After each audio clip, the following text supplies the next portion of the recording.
Welcome, everyone.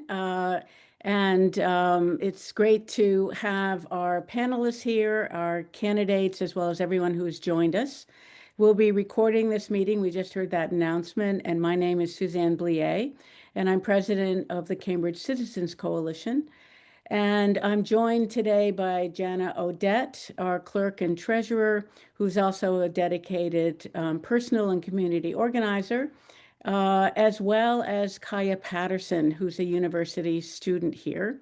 And you can find out more information on the endorsees that we have brought together for this event at cambridgecitizens.org. And you can access their email accounts and their websites through that particular means. Some of you have asked about how to register to vote, which is terrific, and thank you. You can simply go to vote.gov and find out there, and you can do mail-in ballots, among other things. A note on timing. The question part of this forum will run to about 7 p.m. and is divided into 4 parts, followed by 2 minutes for each of the candidates to explain why you should vote for them. This is followed then by a half hour of a Q&A section, and many of you have been emailing us questions earlier, and you can type others in the chat if you would like. So the format will be first the candidates for City Council for 3 questions, the candidates for School Committee for 3 questions, back to the City Council candidates, and then finally with the School Committee candidates, and then each person gets 2 minutes to elaborate on why you should vote for them.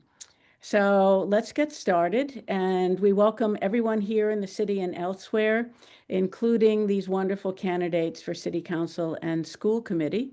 And I'm going to begin by introducing all the candidates, and first the City Council candidates.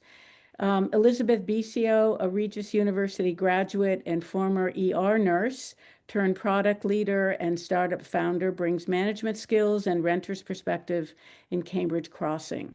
John Hanratty, with an MBA and an MS in data science, is a Neighborhood 9 leader, clean energy advocate, and an active voice in transportation issues. Peter Sue is a physician with an MD, MPH, and MS, and an instructor at Harvard Medical School. He emphasizes health, safety, fact-based decision-making in housing, transit, and the environment. Zion Sharon, a Cornell graduate and renter in the Port, offered hands-on experience in land surveying and nonprofit work with an interest in transparent, balanced governance. Louise Venden holds an MS in real estate finance, is a housing consultant, former Provincetown Select Board member, and East Cambridge resident running as a write-in. Aisha Wilson, an incumbent city councilor trained as a social worker with an MSW from Wheelock College, has served on the school committee and NAACP championing affordable housing and equity issues. Kathy Zusi, an incumbent counselor with an MAT from Simmons College and an MA in Museum Studies from Cooperstown, is a Cambridgeport civic leader and preservation advocate, active in Magazine Beach and restoration efforts. Turning now to the school committee candidates. Richard Harding, an incumbent and Fitchburg State graduate from the Port, is vice chair of the school committee, a youth advocate and strong supporter of results-oriented education. Jane Hershey, a University of Maine graduate and founder of City Sprouts, brings decades of experience in STEM-focused nature-based education and community innovation. Elizabeth Hudson, an incumbent, is a Yale-trained cognitive scientist with a PhD in biotech, CTO, is also a Navy Reserve lieutenant who emphasizes transparency and improves student success in areas like algebra. Jia-Jing Lee, born in Malaysia with a PhD in medical science from the Karolinska Institute, is a bilingual scientist and advocate for academic excellence and nurturing inclusive schools. So moderator assignments. Jana Odette will ask the City Council candidate questions, and Kaya Patterson will ask the School Committee candidate questions. If you have questions at the end for the Q&A, please put them in the chat, and let's get started. Jenna. Hi, guys. Thank you very much for being here, everyone in the audience, as well as the city councilors and the candidates for school committee candidates both. So part one, the first question is going to be on the climate and environment. You will have 1.5 minutes each, so 90 seconds each. And because we just started with Elizabeth Bicio, we're going to go starting with Mr. Hanratty, John Hanratty. So John, if you could please unmute yourself. And in fact, maybe for this round, just so that I don't have to do that, you can think about unmuting yourself. Okay, so I'm going to read the question now. Ready? And this is for all of the city councilor candidates. Provide one example of a policy you would support to make Cambridge greener and more sustainable. I'm going to repeat that question. Provide one example of a policy you'd support to make Cambridge greener and more sustainable. John Hanratty. Hi, thanks. Yes, so I have some background in clean energy and sustainability. I think that what we've done is set up a set of policies that claim to be actually greener, but they're not really as green as they say. So, for instance, bike lanes cause people to drive around more because they can't find parking spots, etc. I think that what I'd like to see is a more unified idea of what we're doing and to really take a realistic view at what we're trying to accomplish as far as ecology, environment. So yes, I think one policy I'd like to see is to firm up our tree canopy um, policy right now. We really have been cutting down trees willy-nilly and adding more cement, more heat sinks, more heat producing issues there. So I think that plus there has been some work and we need to do more work on protecting the more vulnerable people when we do have higher temperatures. Thank you. Thank you, Mr. Hanratty. All right, now I'd like to go on to Mr. Sue, Peter Sue. I'm asking you to unmute. Howdy. So, Provide yes, one. so the I think in general the butyl I would support to answer this question to make Cambridge more greener and more sustainable in the long run. You know, things I would say I would change in order to make Cambridge greener and more sustainable is number one. I think we all know about the multi-family housing zoning changes. I think that, you know, any future buildings greater than 3 stories should require some kind of review, some kind of review board. You know, into this is to, you know, to basically make sure that these new housing projects, they don't say number one, block solar panels and of neighbors, and also not cutting down excessive trees. That aspect I would agree with John. I think we you know, we don't want to cut down trees excessively, especially the big ones. So those would be the things I would definitely support in terms of changes in the future. And I would also add that new project that does not add 2+ new units should not be allowed to incorporate the new upzoning criteria. That is also, I think that also has to do with sustainability and green space. Thank you, Mr. Sue. Thank you, Peter Sue. And now Zion Sharon. Yeah, absolutely. It's very important that we're caring about our environment.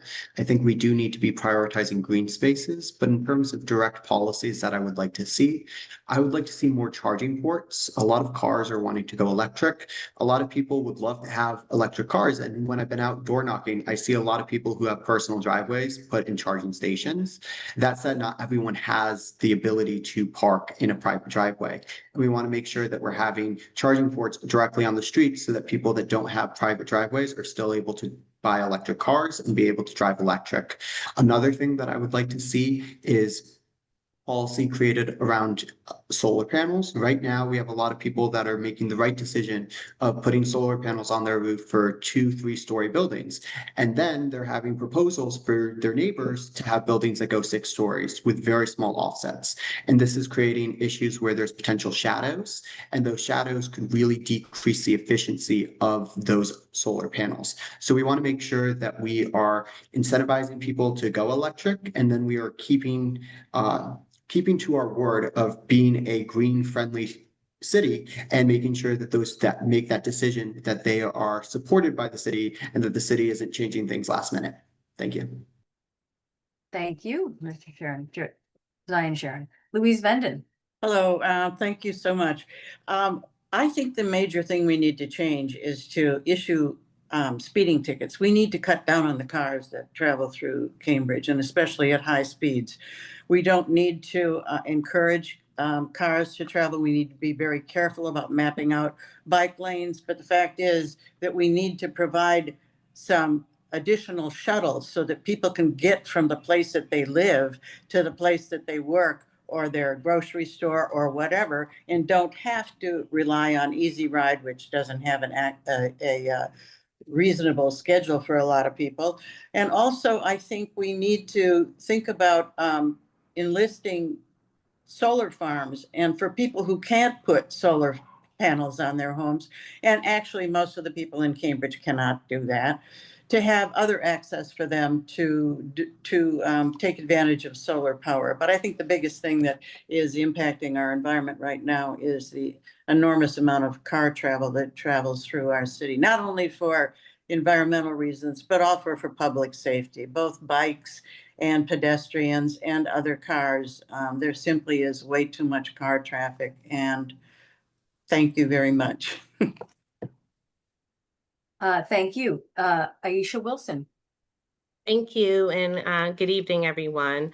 I'm happy to be here in community with you all. So some of what my colleagues have already mentioned, I could agree with and get behind, but most importantly, I think if we're not educating and being culturally competent within our education to make sure that members across our entire city are able to understand the impacts of the environment, how they can impact it from recycling to composting, et cetera. I mean, we have so many communities that we consider as environmental justice communities that it is critically important that folks are that folks are being educated in a culturally competent way so that they can engage in mitigating efforts to make sure that we become a more greener, cleaner Cambridge.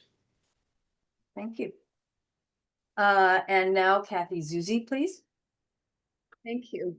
I think you already know that Cambridge is a climate champion. We're lowering our building emissions, the greatest generator of greenhouse gases with our specialized stretch code, fossil fuel-free demonstration program, and mass large building energy reporting. We monitor and manage emissions UDO, and I've recently updated our net zero waste, net zero transportation action plan, all of those with the goal of achieving climate neutrality by 2050. My priorities in climate and in the environment are to continue to work towards decarbonizing buildings and transportation, to continue to encourage reuse and recycling, and to nurture and expand our green infrastructure. Specific policies might be, as many of you know, there's already has been a petition put before the council encouraging less hardscape in city parks and green spaces. I think that's a great idea.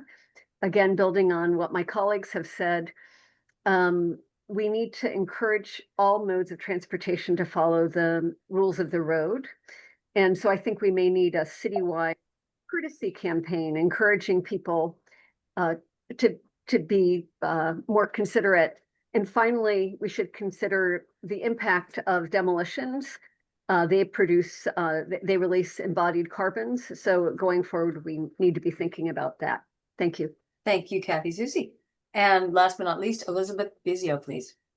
Hi, yeah, I would like to reiterate, I agree with a lot of the statements that have been made and would like to combine those as in regards to solar, as a solar overlay ordinance is something I would advocate for if elected. And so that would put kind of into code the things that would ensure that we are maintaining solar access across the city. So that would look like when new buildings are going up, when they are doing the shadow studies, looking at where existing solar panels are being placed and the impact that that would have on the neighborhoods. I would also like to explore how, with the upzoning of some of these taller buildings, if there's any way for them to share kind of energy resources with the rest of the community, so that we can better utilize solar. Wind power is something I think that is highly underutilized in the city right now. I actually heard from a constituent that that is something that Harvard's doing a lot of on their parking garages. So I would like to see how we can explore better utilizing wind power as an additional option to provide more power to the city in a more sustainable way. Very good. Thank you, Elizabeth. So now we are going on to our second question for the city councilor candidates. This is on transportation. And again, you will have 1.5 minutes each, and we're going to start with you, Peter Sue. Okay. The question is on bike lanes, buses, parking, and pedestrians. How do we make streets work for everyone? I'm going to repeat that once. On bike lanes, buses, parking, and pedestrians, how do we make streets work for everyone? Peter Sue. Right now you're muted. Hold on. Okay, let's start you again. Peter Sue. I think that's obviously a complicated question. I just from door knocking, I know this is a pretty divided issue. I think my vision is that on roads that are wide enough, and with proper studies and master plans, I support having bike lanes. Because I think having bike lanes generally on roads that are wide enough is generally safer for cyclists, pedestrians, and car drivers. Now, I don't believe that we are gonna have a bike lane on every single Cambridge street. I don't think that's feasible. But when I say master plan, I also mean that taking parking spots into consideration, because we all know when we have bike lanes, we displace parking spots, and I think that is the source of some anger within our communities. And so I think in the future, when we instill these bike lanes on the roads that are wide enough, I think we do have to take those into consideration. Public transit wise, obviously we need more public transit options for our general public in Cambridge. So that would be my vision. Thank you very much, Peter Sue. And now we can go to Zion. Sharon, please. Yeah, so having streets that are safe for all is something I really care about and also accessible to all. I have a girlfriend, she uses a bike as her primary mode of transportation. I also recently, unfortunately, lost my mother to cancer, and towards the end of her life, she was a lot of mobility issues. She was at the end wheelchair bound, but for a long time before that needed a walker. And I saw firsthand how difficult it can be and how for some people it's not just a luxury, it's really a need. So some of the things that I would like to see towards incorporating everyone is making intersections that are safer. Some of our intersections are very dangerous. We need separate lights for bikes.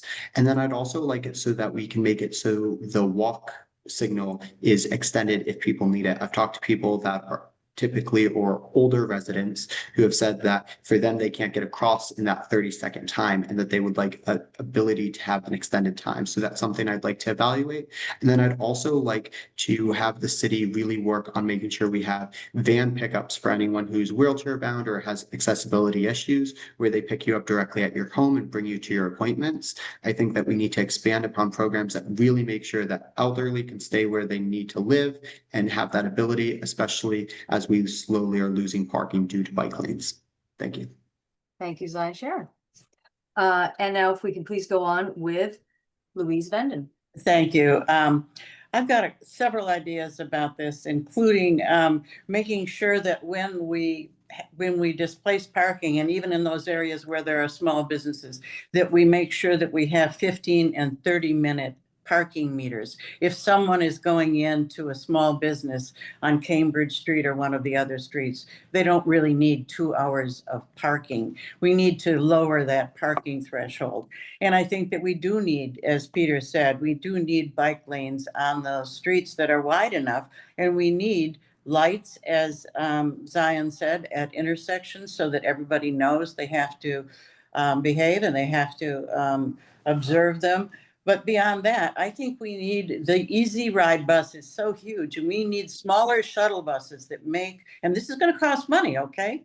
Smaller shuttle buses that make more frequent stops that can go from, Cambridge Crossing to a medical center, to a grocery store, to places so that people don't even have to drive their car as much.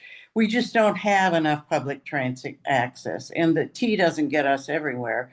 So I think it's really important that we think more creatively, and these are not suggestions that will be not costly, but they are really important priorities. Thank you, Louise Undon. And now if we can go on to Aisha Wilson, please. Thank you. Thank you for the question. This is an important one, and definitely want to echo the fact that this is quite a divisive conversation that we've been having about how to make the streets safe for everyone, because we can't do everything on every street. But I do believe that there is importance around imbalance.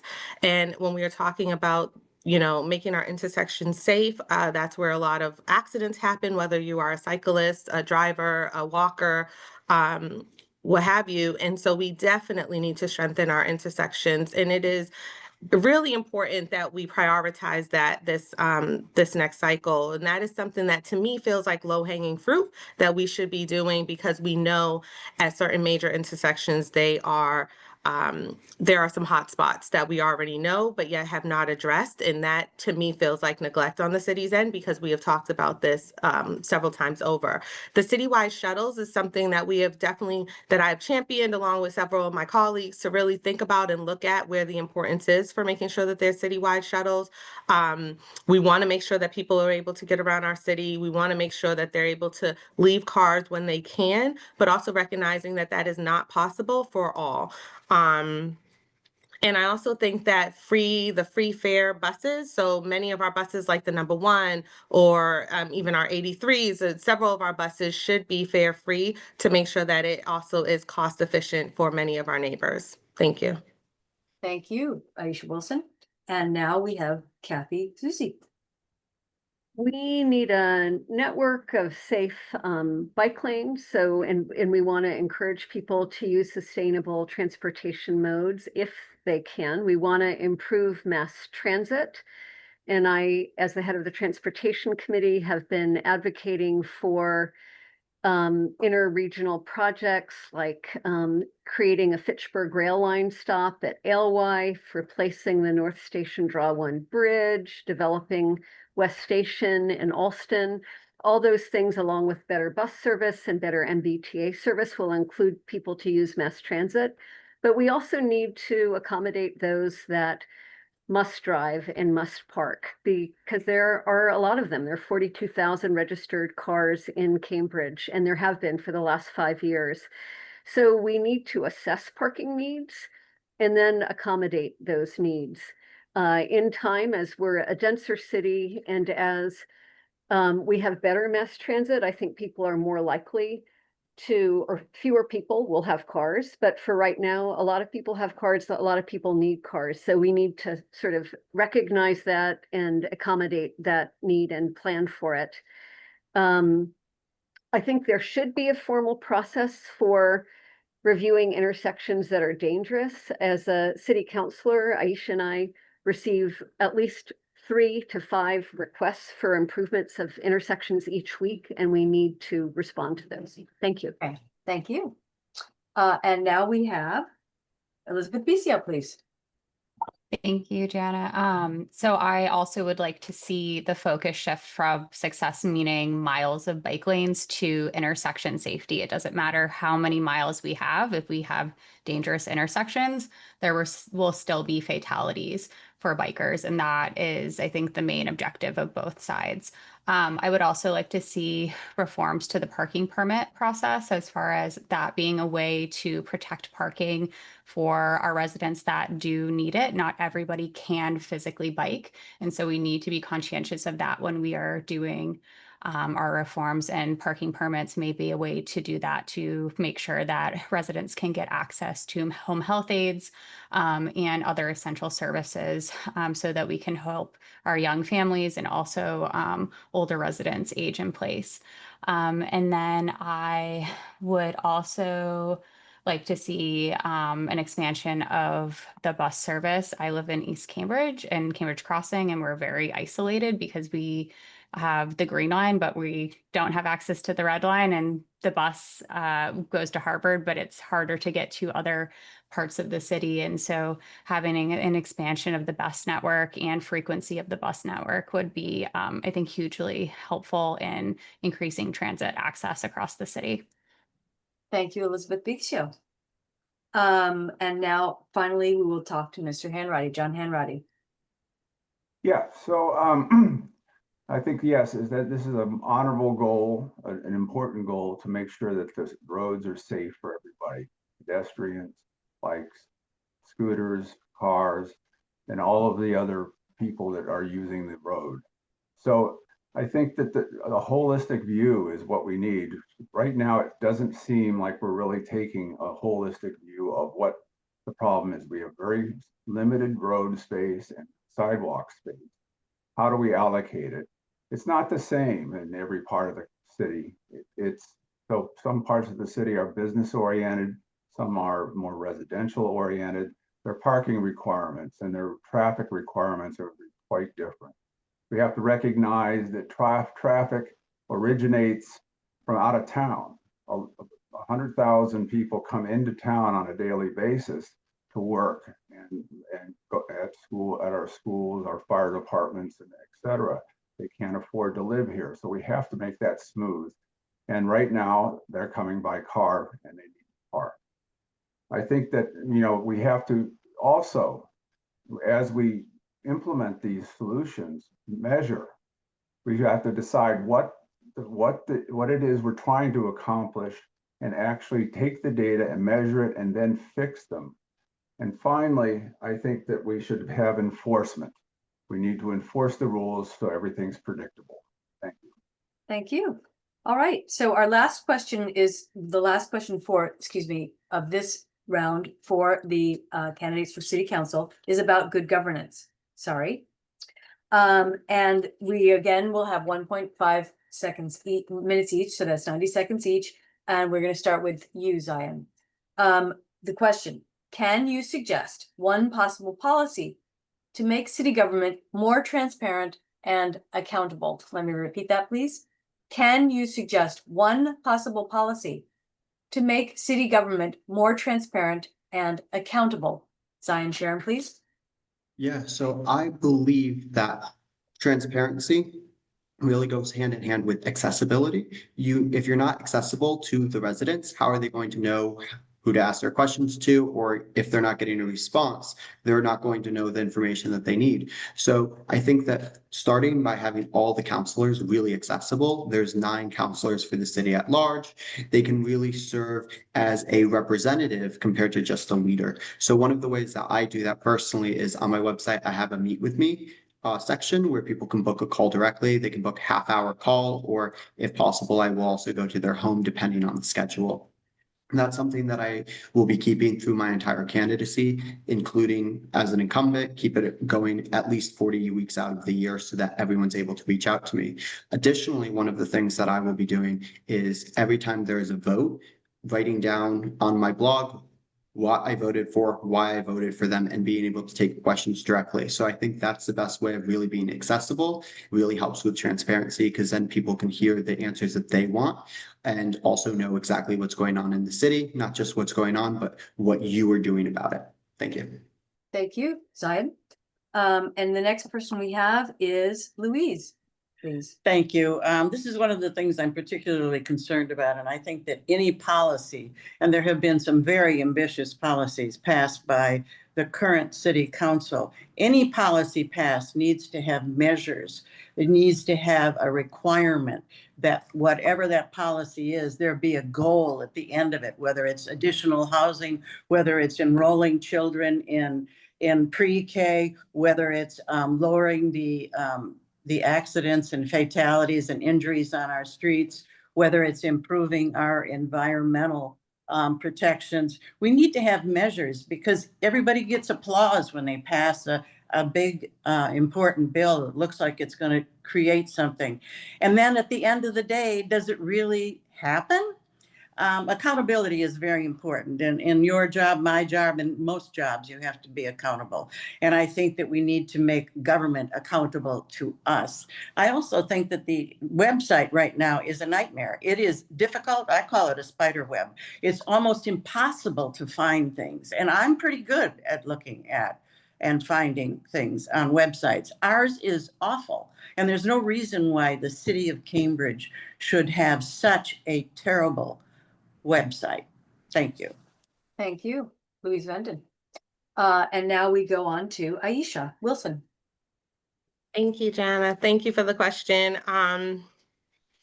This is definitely one that should feel easy, right, to actually tackle, and one that I'm not really sure why the struggle seems so, why it's so before us. But I think it is because we have so many points of view around what accountability and transparency actually looks like, because I do believe that it varies from person to person.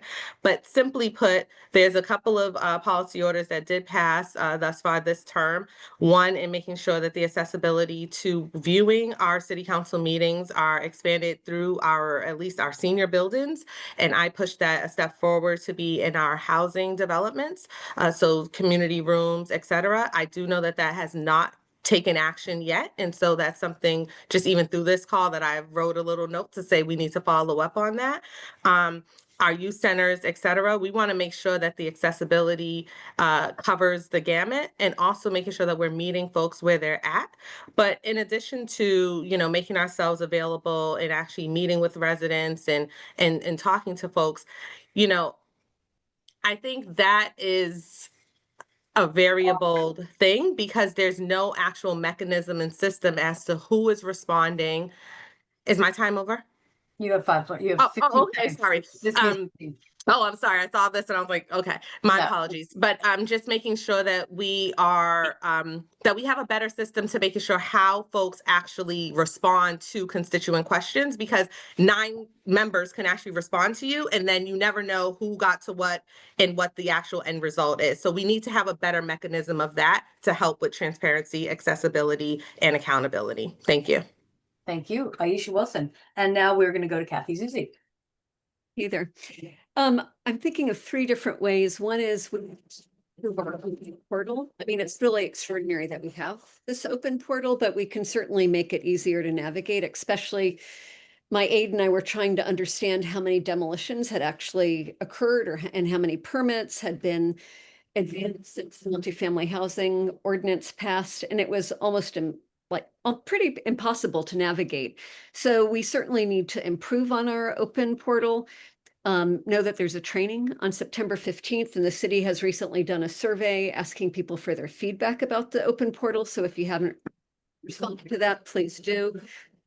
We need to make sure that the city releases consistent numbers, and the council has asked for that. Relating to housing, we don't know how many affordable housing units have been created over the last couple of years. The numbers vary all the time. The numbers in the CDD's development log are contrary to ones presented at presentations. If we don't know the numbers, how can we plan for the future? So we need to do better there. With our budget, we need to track the overall cost of projects year after year. A lot of projects take 3 years, and in our annual budget book, which again is one award, it's a pretty amazing tool. It doesn't track the overall budget costs. We need to understand that. And finally, with community engagement, it's got to be authentic. We've got to be asking people for ideas, and not just selling people on ideas that are already fully baked. Thank you. Thank you, Kathy Susie. And now Elizabeth Ficio, please.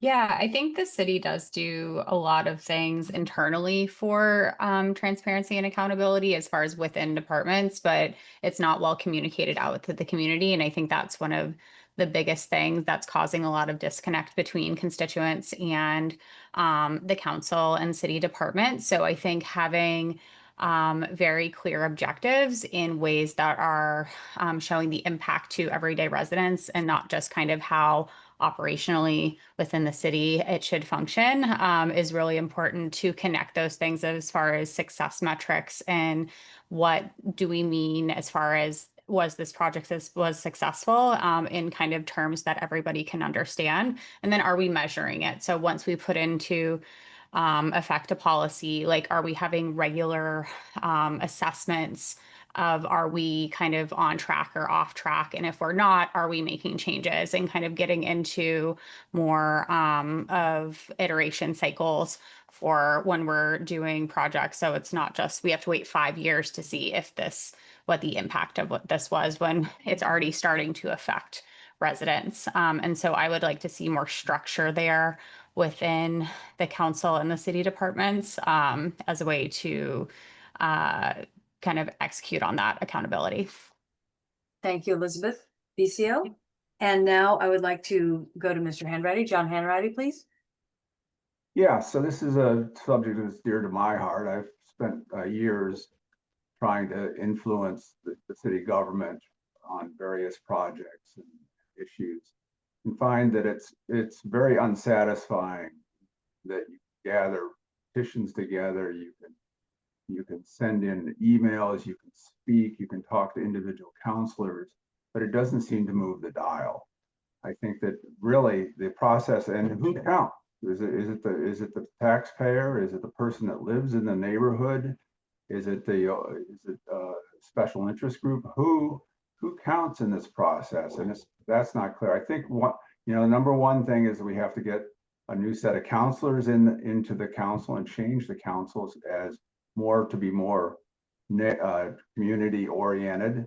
I agree with the idea that we have to have more clear goals on what we're trying to obtain. It's not clear what the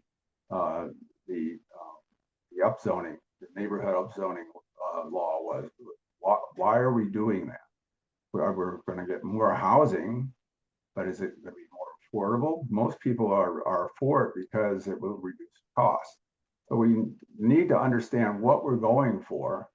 Are we going for what type of affordable housing there? What is the goal, and are we actually going to attain it? Thank you, John Hanratty. And last but not least, Peter Sue. I would echo most of what my colleagues have said already. I think the city website, I personally think that needs a major upgrade or improvement. A lot of people go to the city website for resources, for information. I am pretty tech okay. But the city website, sometimes I have issues navigating. I think, with our talents and potentials in Cambridge, we can really do a lot we can really upgrade a lot. And, even including AI in this process, so that folks can just say things to computer, and then they can sort of kind of guide you to wherever that needs to be guided.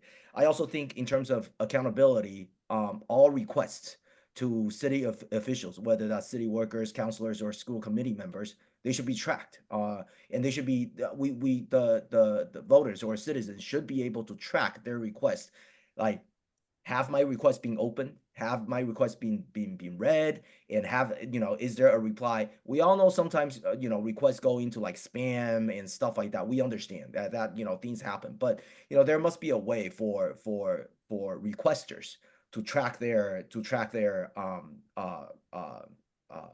feedbacks.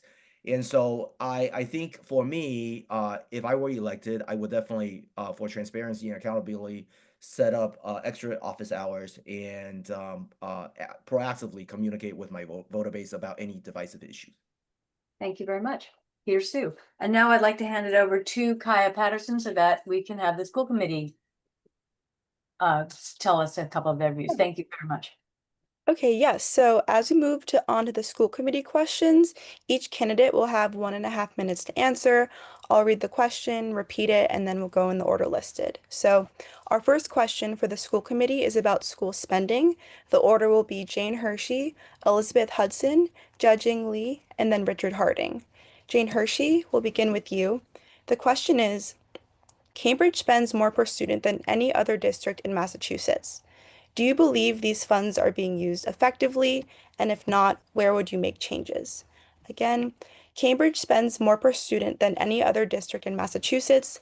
Do you believe these funds are being used effectively? And if not, where would you make changes? Yeah, thank you for that question. This is, as I've been canvassing and talking to people around the city, this is something that people think about a lot and bring up a lot when I ask them what's on their mind around the school committee. So for those who aren't aware, our FY 2026 CPS budget, Cambridge Public School budget, is 280,250,000 to be exact. And that's 28% of our city budget. That cost per pupil is almost 40,000 per pupil. But of course, that's not how a budget gets divided. So not every student is getting that amount. I work with budgets in my work as a nonprofit executive director, and I know that a budget is a reflection of an organization's vision and values. The budget's the boots on the ground roadmap for achieving that vision. So this question is, I think, also a question about, well, what are the values of that Cambridge Public Schools is reflecting in that budget? I'm not as familiar with this budget as the current sitting school committee members, but here's what a few things that I noticed when I first reading some questions that I have about it. So our biggest cost by far is our teachers, and that makes a lot of sense. We have a lot of teachers. I'm gonna run out of time here. We spend a lot on special education. We spend 14 million on transportation. And we spend, so some of the questions that I would have is our special education spending effectively serving all of our student body? Jane Hershey, I'm gonna have to stop you. I'm so sorry. Okay, that's all right. Thank you very much. Thank you very much. Thank you. Elizabeth Hudson. Hi, everybody. I'm Elizabeth Hudson. And Jana and Kaya, if you could put up the image that I sent you. So I'll get started in the meantime. As Jane just mentioned, and as most people know, our schools represent about a third of Cambridge municipal budget, almost 300 million of 991 million. And so whether you got kids in school or you're watching your tax bill or you want more or better services elsewhere, for you or your neighbors, you really care how well our programs perform. Last election, we talked about math. The district had removed algebra from 8th grade in the name of equity to cover for their failure to prepare the rest of the class for a course that's standard across the US. And this is actually a pattern, this time around we've addressed this, but this is a much more common pattern. So for decades, we've ignored the basics. We don't consistently hire and keep great leaders. We don't swiftly remove those who meet the bar, who don't meet the bar. We don't get kids to school on time. We let classrooms descend into chaos. And for all of these reasons, right, this is where you get this pattern that you see right here. So this is our district spending over the last 20 years from fiscal year 2007 to fiscal year 2026. Over the past 20 years, we now spend $100 million more every single year versus what we spent 20 years ago. And 50% of our students 20 years ago were working up below grade level, and 50% of our students today are working below grade level. And that's because we don't spend the time focusing on the actual execution in classrooms. This is something that we really need to pay attention to. And as Jane mentioned, most of our money, all of that is spent on people. 90% is spent on people. And this is where we really need to focus on what is everybody doing every single day in the classroom. Thank you. Thank you. That's great. Jia-Jing Lee. Yes, so good news is we have the resources, we have the money, but the answer is not a simple yes or no. Research shows that the relationship between money and student performance is complex. It's not just something like that. Base funding matters a lot. When schools lack enough money for basics, qualified teachers, safe facilities, materials, reasonable class sizes, student performance clearly suffers. Adding resources here makes a big difference. But beyond the basics, how money is spent matters more than how much. So we need to have targeted spending, like early childhood programs, high quality teaching, tutoring, and school mental health supports. And these show positive effects. But spending more on things like flashy tech without integration or administrative overhead doesn't necessarily raise performance. So overall, we need to make sure the money is spent directly or indirectly supporting every student. So it's a matter of equity. Equity is key here. Studies, for example, from the Learning Policy Institute at the National Bureau of Economic Research show that increased spending directed to low-income students significantly improves outcomes, higher test scores, graduation rates, and even adult earnings. So we need to make sure that all students, especially the underserved students, have equal access. Equal access here means they get the needs they need, not equal opportunity. All right, thank you. Thank you. Richard Harding? Hi, can you hear me? Yes. All right, can you just repeat the question one time? Oh, yes, of course. The question is, again, Cambridge spends more per student than any other district in Massachusetts. Do you believe these funds are being used effectively? And if not, where would you make changes? Absolutely not. And that's the reason why I joined with Elizabeth Hudson, voted against this budget. This budget, which is, $250 million of resources, to me, did not answer the question that I think is most important. When you talk about a budget document being reflecting your values, our values should be in a district such as ours that all students should be able to excel in their academics, no matter what zip code they're born in and no matter where their parents work. This is a district that has, for years, and Elizabeth's graph showed, not been able to serve all students in the right way. So for me, I absolutely don't believe that this budget and it has reflected what the Cambridge values are. I'd also just want you to think about the reality. The budget that we have, and people have talked about the fixed cost, there's a lot of outliers that people need to talk about. We spend about $40 million on transportation, right? That's a huge number in a city of 6.2 miles that we need to really look at. Is the school choice system working as it's supposed to work? And also just looking at the things we don't do, what we don't spend money on, right? Teacher evaluation. Almost 60% of our teachers have not been evaluated in a timely manner in the last 2 cycles. We don't spend money, quite frankly, on making sure that our teachers are ready for algebra, to be prepared to teach algebra at high levels to all students. We don't spend money on some other things that I think are most valuable to making sure that students succeed. Thank you. Our next question is about achievement gaps among students. Each candidate will have, once again, 1.5 minutes to answer. The order for these questions will be Elizabeth Hudson, Jia-Jing Lee, Richard Harding, and then Jane Hershey. Elizabeth Hudson, we'll start with you. The question is, can you provide one way that the school committee might address persistent achievement gaps amongst our diverse students? And then again, can you provide one way that the school committee might address persistent achievement gaps amongst our diverse students? Yes, thank you. Now, bottom line here is going to be that we should not promote students to the next grade level before they have mastered the content for their current grade level. As background, I told you about 30 seconds ago that 50% of the class is working below grade level, but that obscures a few details. 75% of high income students are working at or above grade level, and only 25% of low income students are. And that's not because we're doing a spectacular job during the school day for the high income students. It's because they're getting supplements outside of and tutoring outside of the school day. So why is our school day instruction inadequate? Again, this isn't an issue of needing a fancy new policy or a new curriculum. Literacy and math haven't changed in centuries, and it's not the students. There's lots of talk about outside of school stressors that students have. But if you look at the Banneker, the local charter school, they have exactly the same population and they deliver substantially better scores for those same students. So our issue for having better results, like what we really need to do, the way we need to provide equity is to teach kids to read and teach them math, and that's an execution problem.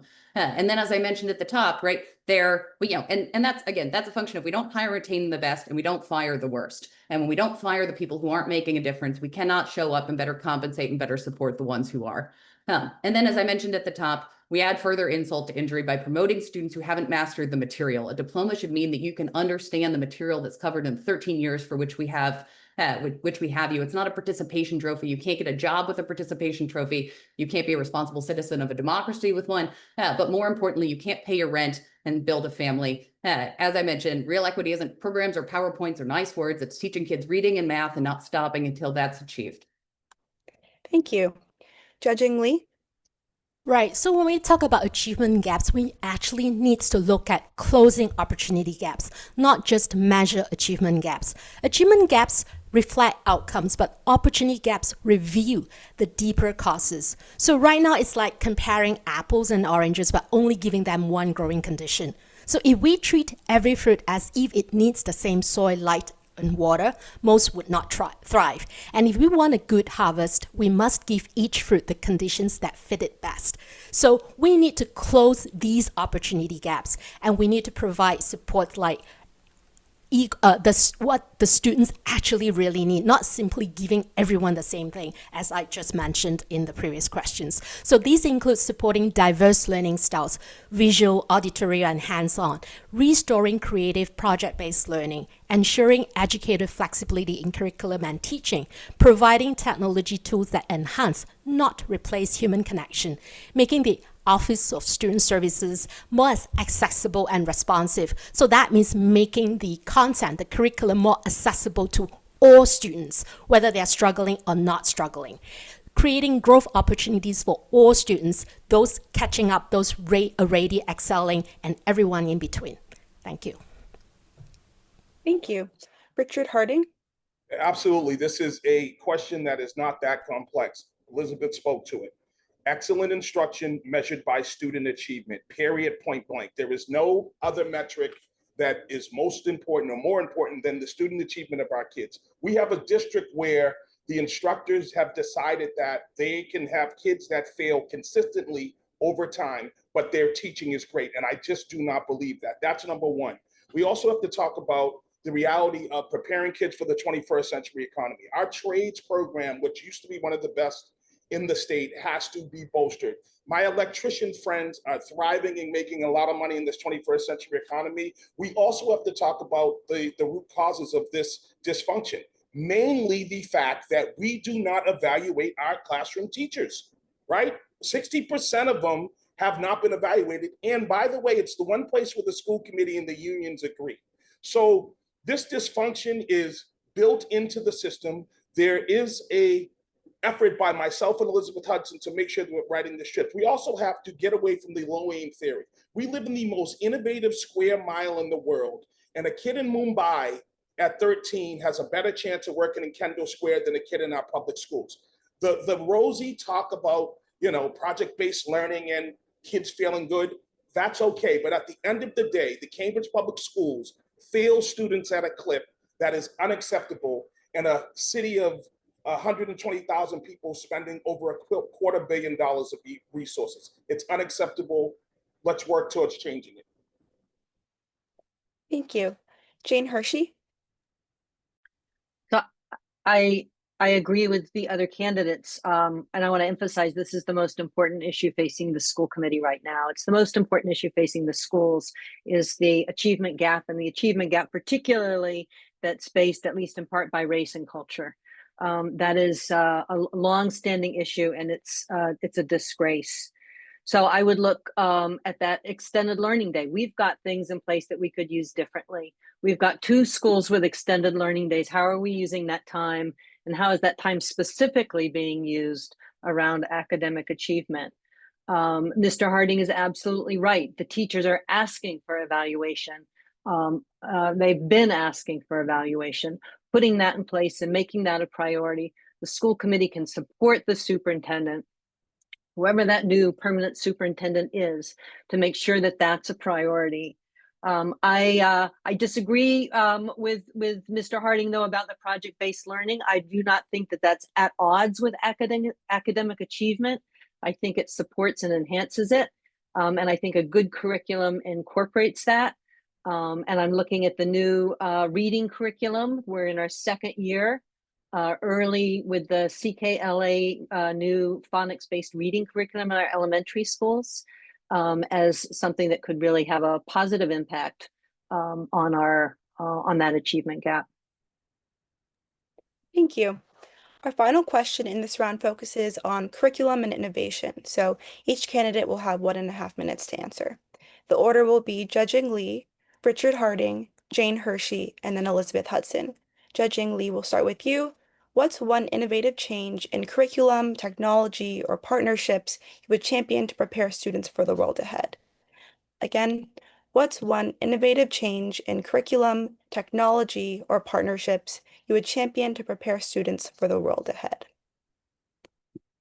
So the real question we really need to ask is our education really preparing children to thrive and succeed beyond the K-12? True excellent education is not about raising a head in one subject. It is about cultivating the ability to learn, to think critically, and to adapt. Many people hold advanced degrees, even PhDs, yet struggle when circumstances change. What sustains success is resilience, creativity, and the capacity to keep learning. So what I'm proposing is our current school, we need to teach students how to learn, and we have to have responsive experiential learning that drives children's curiosity and giving the teachers autonomy, flexibility, time, and resources so that they can adapt to every child's unique needs. And we're not talking, when we talk about students' needs, it's not just about those with an IEP or who are neurodivergent. Every student has needs. Some may be gifted in math, but they might not be a team player, or they are poor in time management, executive functioning. So we need to prepare them.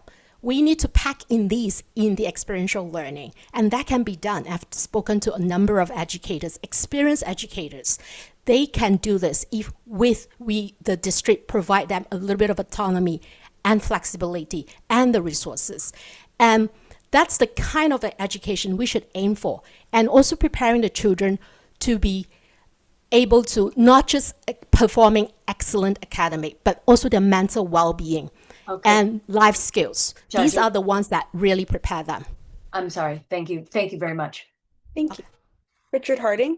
Yeah, just really quickly, I think we need to get away from the sharecropper educational system, making sure that we're actually looking at the 21st century opportunities that we have. This is including enhancing our RISTER programs, particularly the trades with the unions and creating that connection. We have zero concrete connection on paper to the Kendall Square life science community, period, and stop. The partnerships aren't there. It takes leadership to make that happen.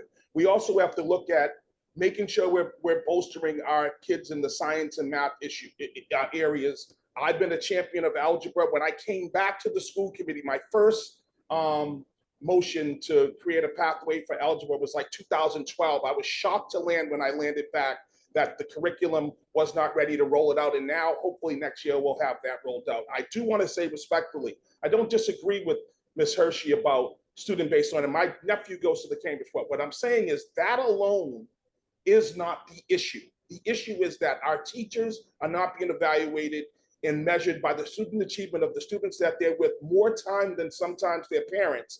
And we need to do a better job to invest in not only teacher evaluation, but making sure that there's other metrics that measure student achievement. With the MCAS gone, we have a rudderless system. People will just decide that students are getting a good education because they say so. And I understand as an entrepreneur, as a public health professional, that in our 21st century economy, you will have to meet standards where there's metrics attached to what you know and what you don't know. So I would just drop there, but curriculum, just real quick, the curriculum. No, I'm sorry. I'm so sorry. Okay. Thank you. Jane Hershey? Yeah, well, let me build on what Mr. Harding's saying because I agree with so much of it. To build on that project-based learning, it has to be based on our state's academic standards, which are good, solid standards. They were a model for the country. And we have to be using evidence-based curriculum. And to our teachers, the teachers who also want to be evaluated, teachers need to be treated as partners in how that curriculum is implemented. They need to have a voice in that. A good director, a good curriculum director reaches out to teachers and gets their input. The director, of course, makes that decision, but they make it with that boots on the ground perspective, you know, from teachers. So I think that that's a really critical piece of how our curriculum could be improved. I think to the RISTA program, I think that's another really important piece. Again, I want to agree with Mr. Harding on that I think stronger partnerships with the biotech. We've got some amazing vocational technical education programs at RISTA that have natural connections with the biotech industry. And that would be amazing for the school committee to help support and make those connections stronger. I don't know if that's low-hanging fruit, but I do not think that that is high-hanging fruit. And I think it would make an enormous difference. Thank you. Elizabeth Hudson?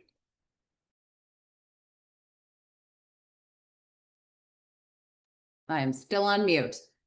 Okay, so first I want to underline the point that Jia-Jing made about success criteria. We need success criteria. We don't today follow up to see how well kids are doing post-school, and this will obviously get worse with MCAS gone as a graduation requirement. So we need to know, are kids learning the right school skills? Are they fluent and confident in those skills? We can measure, for example, labor force participation and success. We say 98% graduate, more than 75 go to college, for example, but we don't talk about how many kids need to take remedial classes in college, which is really embarrassing for a district that spends, as Jane mentioned at the top, $40K ahead. Again, we used to spend $20K ahead. Now we spend $40K ahead. We get exactly the same results. I also want to endorse the points that folks have made about the vocational education. That's incredibly important. But now let me hit the question square on. We don't get to choose the problem, the curriculum problem that we need to confront next. It has already chosen us, and it's artificial intelligence. We need to weave AI literacy into the curriculum. We need to safeguard students' learning of the fundamentals such that we ensure that they're not just outsourcing all of that work to AI. We know students are already doing this today. They're doing it in class. They're doing it for homework. They're doing it to write articles for the student newspaper. At the same time, we can't treat AI like a black box. Students need to learn the basic math and design principles, understanding these technologies so that they are not only fluent in them, but also so that they viscerally understand their limitations and can participate in a modern economy where this is going to be a big deal. Whether or not you agree that this is, with any one person's approach, you cannot disagree. This is something that we need to confront head on, and we need to confront it right now. Thank you. Okay, now we'll move back to questions for the City Council. Thank you, Kaya. All right, so we are on part 3 of our questions for the City Council candidates. Well, we're going to have 3 questions in this. The middle one will be a show of hands. So if you agree with what I am saying, please raise your hand, okay? Thank you very much. And we will start with Louise Venden in that order, just so you know, because that's consistent. Question number 1, housing affordability in neighborhoods. Again, you'll have 1.5 minutes each. How can we balance affordable housing with historic neighborhood preservation? And again, I'll repeat that question. How can we balance affordable housing with historic neighborhood preservation? Louise Venden. Thank you very much. The City Development Department has done studies of different neighborhoods, and indeed, Cambridge has a variety of neighborhoods that are diverse in terms of their style, their heritage, the number of people who live there, the style of homes. What we have not done with the multifamily housing proposal is they have not actually adapted the design and scope standards that have been developed as a part of those studies into some kind of criteria for evaluating the scope and the size and the scale of housing. And I believe there should be diverse housing. We say we're a diverse community, but in many neighborhoods, that housing style is not diverse.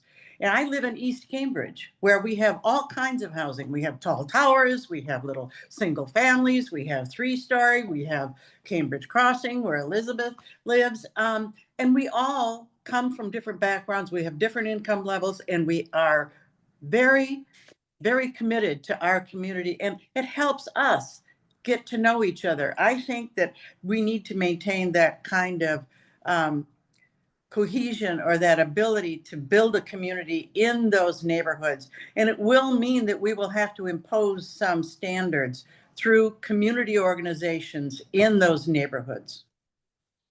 Thank you. Thank you, Louise Venden. And now I'm going to ask Aisha Wilson to please respond to that same question. Thank you so much for the question. I think this is an important one because it's one that we're definitely just having a lot of conversations around. Affordable housing is critically important. We want to make sure that we're doing everything that we can to build and make sure that we are building units that are affordable. That's what's going to maintain the diversity within our community. And we recognize that we have such great history in our city, right? And in our city being centuries old means that there are buildings that have been around for a very long time. And so how do we preserve it? How do we maintain those legacies? That doesn't mean that we don't build. It means that we need to actually strike that balance. And I think we need to have a more deeper dive into what are the conversations, like how do we actually tackle it when we have initiatives to build and to create more housing, especially affordable housing. So what I'm really focusing on is making sure that we're looking at how do we preserve certain artifacts, of a building to make sure that the representation is still there and that the legacy maintains. And it could be the name of the building, it could be certain specific pieces of the building. But I don't know if it means that we just don't touch a building. So I think we need to do a little bit more research on that, have some deeper and better conversations around that so that we could, as a community, strike the balance as to what, in terms of how we actually move forward on this important issue and topic. Thank you, Aisha Wilson. And now I'd like to go to Kathy Susie. Housing is certainly our biggest problem in the city, making sure that we can provide housing for young people, for families, and for our workers. So I respect that that is a real problem in this community. What I see as a problem, though, is like, why aren't we following the recommendations of Envision Cambridge? Envision Cambridge, which, we did it over 3 years. We engaged 5,000 residents in the study. That study said, spare the neighborhoods. The neighborhoods are like coherent, focused development do smart growth along the corridors, the squares, and in transition districts. And those transition districts are usually the parking lots or 1 and 2 story industrial buildings, where often on the edges of neighborhoods, where if you did a big development, it wouldn't dramatically impact neighborhoods. So I would argue that we do need to build more housing, and we need to think creatively about how to do it in these difficult times when the costs are so very high. But we should follow Envision Cambridge's recommendations. I also feel like we should encourage the preservation of naturally affordable units in old buildings. Again, I'm concerned about demolitions and the creation of carbon, releasing embodied carbons. I think that's a big problem. We need to encourage the funding of a Cambridge land trust, and we need to create a revolving housing production fund that will lower housing production costs. Okay, so thank you. And thank you very much. And I'm sorry, but continuing on, we have Elizabeth Bisio, please. Yeah, so my perspective on this issue comes from, I'm probably one of the only people here that actually lives in a 12-story building in one of these areas that was upzoned, maybe Louise, but so yeah, I think for me, what I would like to see is have design review put back into place as part of the upzoning as a way to kind of be able to take into account with the character of the neighborhood and making sure that somebody in the process is really looking out for, does this make sense for this context? In regards to, yes, we need more affordable housing, but is it going to be something that is sustainable? Is it going to be something that makes sense with the neighborhood and is a place that people actually want to live? And so we can build as much housing as we want, but if it's not going to last more than 10 years, we're going to just be having these cycles of demolition and rebuilding. If it's not going to be something that builds community, people still aren't going to stay and they're not going to be integrated into the community, and you're actually going to put up more more barriers, and that's really detrimental to a lot of people who would be accessing this affordable housing. So I think that's where design review can really help mitigate those factors and help protect against some of the things that we might see down the road if we have this kind of increase in developers coming in and putting up lots of buildings. Thank you very much. Elizabeth Bisio, thank you. Mr. Hanratty, John Hanratty. Okay, stop right there. You're muted. All right. Yeah, Okay, sorry. thank you. Yeah, so yeah, I think maintaining historical buildings is important. I think even more important is maintaining the community that surrounds the new building that you want to put in. I think that the current multifamily ordinance doesn't really take that into account. It just unleashes developers to build whatever they want. And this isn't a controversial subject at all. As I walk door to door, it's not 8-to-1 for doing this. It's 1-to-8 or even less. And the people that support the multifamily zoning are the ones that are expecting to get some affordable housing out of this. And that's not clear what's happening right now. So I think the issue here is that we're pushing housing. We're allowing developers to define what the community is going to look like, and actually speculators that are actually driving up the cost rather than delivering affordable housing. So we need to look at the whole subject, not only as are we actually delivering more affordable housing, lower cost housing, maintaining the housing that's naturally there. Are we maintaining the community and the character, and of course all of the parts of Envision that we've been talking about? Thank you. Thank you, John Hanratty. And now Peter Sue. Oh, wait, so, Peter, you are also muted. I'm sorry. My bad. No. So, Oh. I think the question is on how do we balance affordable housing with historic neighborhood preservation. I think there are two components to this question. One is affordable housing, and we all know that there are currently 22,000 people waiting for affordable housing. That's the rough data. And then the second part is historic neighborhood preservation. I don't think folks agree on what the definition of historic, and I think that is something to be worked on, to be fair, so that we have a common sense in terms of what does historic, how many years are we talking about, and so I think the balance between those two, really, the long story short, which is not an easy answer, I believe, is to get a balance, the right balance among views of various neighborhoods, communities, the city's aim in representing and advocating for the most vulnerable populations in Cambridge that need affordable housing, and also developers. I think if we can get a balance among those three groups, that's probably the balance between affordable housing and historic neighborhoods. Because otherwise I think it's going to be really hard to really come up a view that satisfies everyone. Thank you. Thank you. All right. And I would like to give the final word on this particular question to Zion Sharon. When it comes to housing and zoning, I think it's arguably one of the most important things that the city council really has control over. And the recent change in zoning in February just did not represent what the majority of residents want. What the majority of residents want is an increase in housing, kind of like an example at 116 Norfolk, which is literally right outside my window. I know you can't see it, but I can. And it's a 20-unit building that had an expansion on it that now makes it over 60 units. So we tripled the amount of housing units.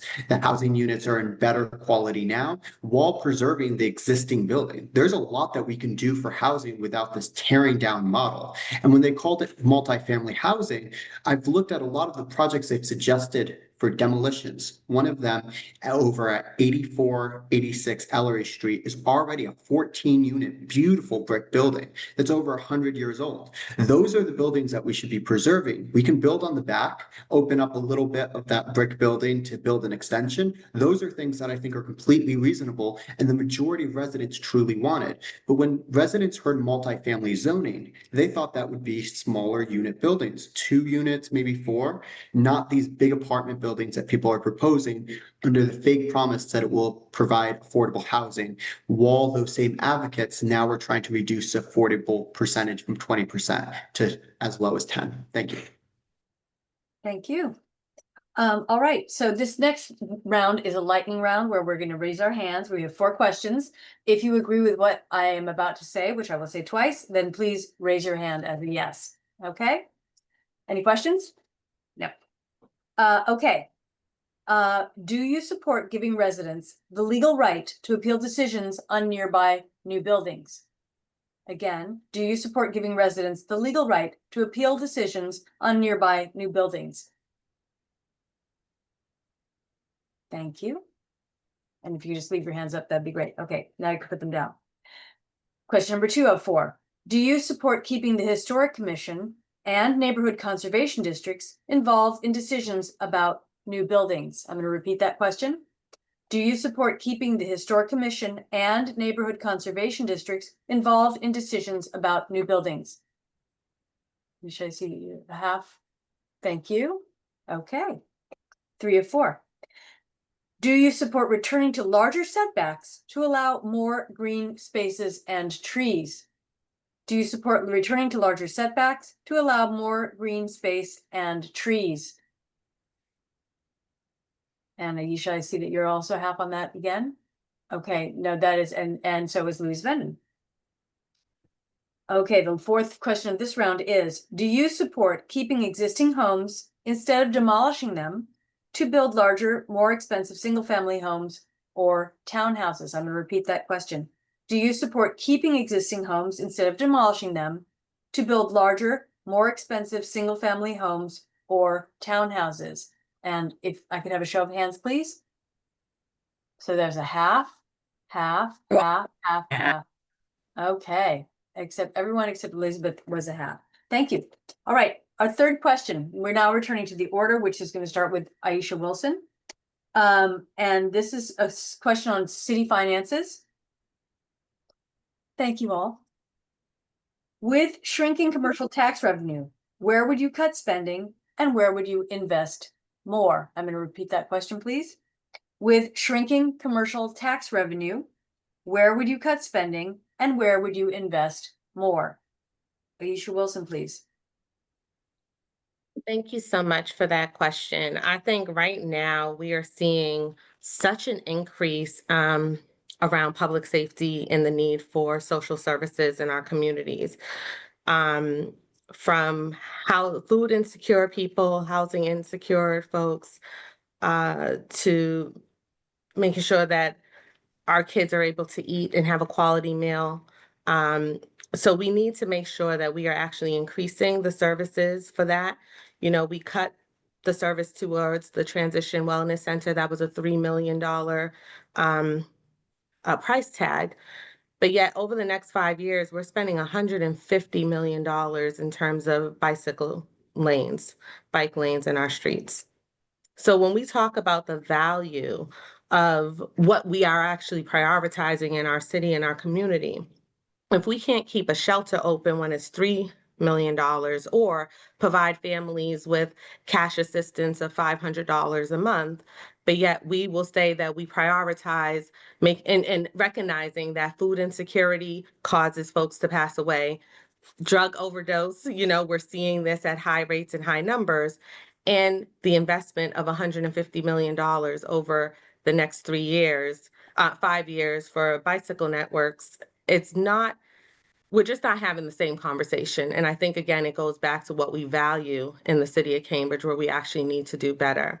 So I would see us needing to make some really strong and hard decisions in terms of where we're cutting and where we're spending, but we need to make sure that we are putting people, our most vulnerable people, first. Thank you. Thank you. And now I'm going to go to Kathy Zuzi, please. Same question. And if anyone wants me to repeat the question, please let me know. I'm concerned that Cambridge pays the Cambridge premium for goods and services consistently.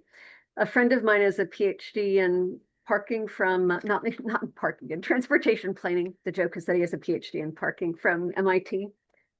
And I asked him about the cost of the shuttle studies that we're having done. And he said he'd done lots of them for 30 to 40,000. We're going to pay 400,000 for that study. Recently, he brought to my attention that participatory budget is going to pay $400,000. Again, it's the same number for 2 bus shuttles. He said that he has installed similar bus shuttles. I'm sorry, not shuttles, bus, bus places where people catch the bus. Shelters. Shelters, thank you very much. He has installed, they cost $15,000 a piece. So he said we should really be paying $30,000, not $300,000 to $400,000 for 2 shelters. So I just think that I think we're paying a lot of money for goods and services. We're also contracting out services regularly, where I think we could do things in-house.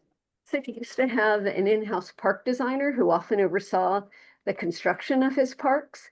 That was much less expensive than spending 2.5 million or 3 million on a park. And he said, well, often there were better results because he could alter designs during construction. So I think Kathy, I'm gonna have to stop you. we need to spend smarter. Okay, thank you. Thank you very much. Okay, and now we're gonna go to Elizabeth Bisio, please.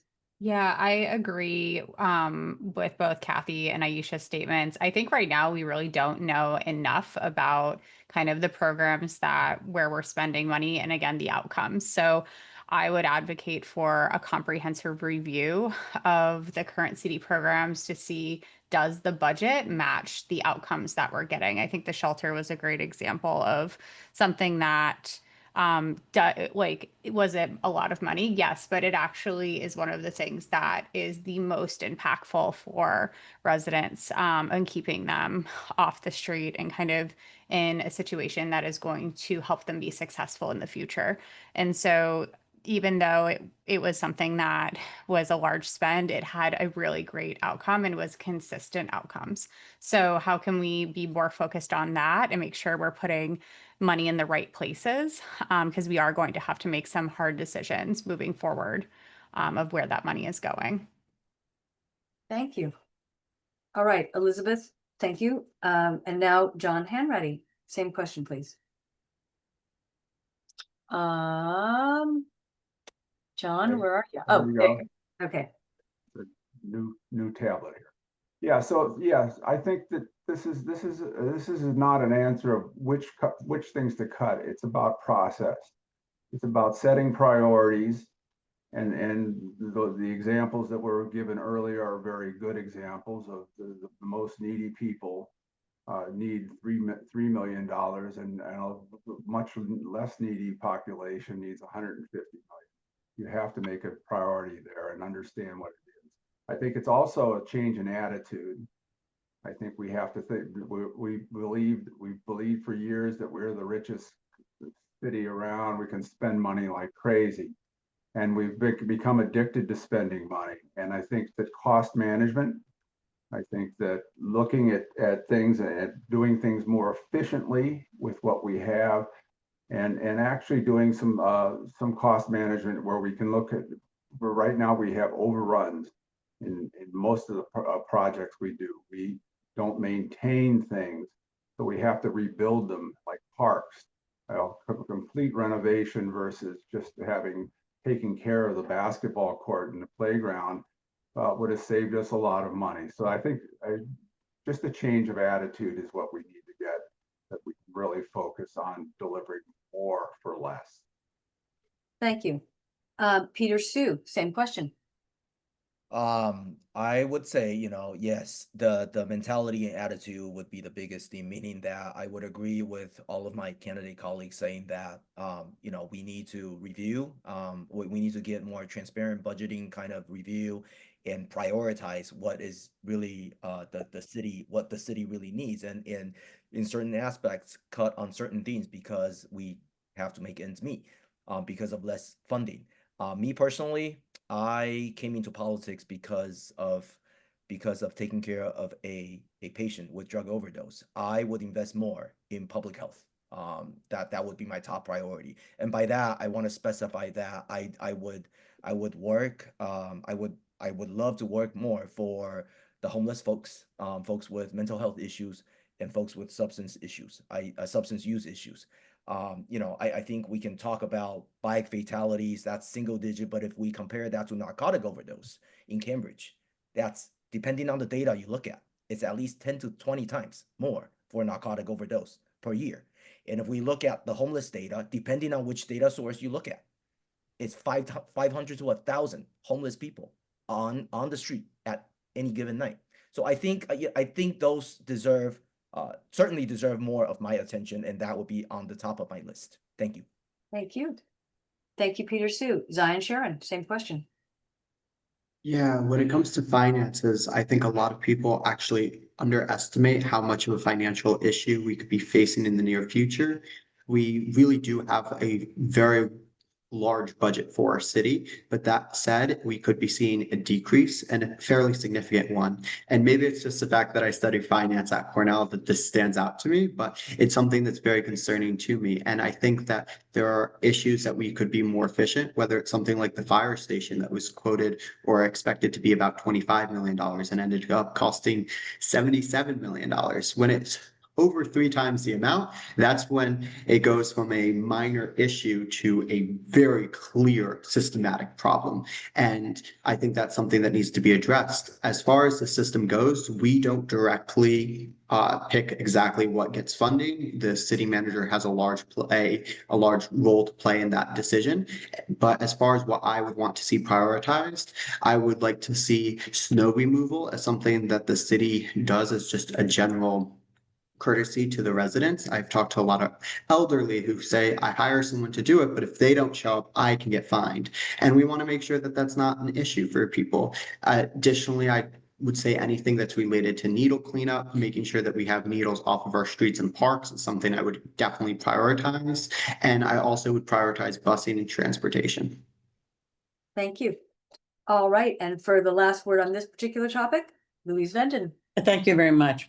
The thing that we really need to impose, and I've looked at budgets in Provincetown, I've looked in budgets in development projects of my own. What we need to do is to invoke some performance standards, and even to invoke performance standards for the city manager when the city council actually adopts laws and expects certain things to happen. Do they in fact happen?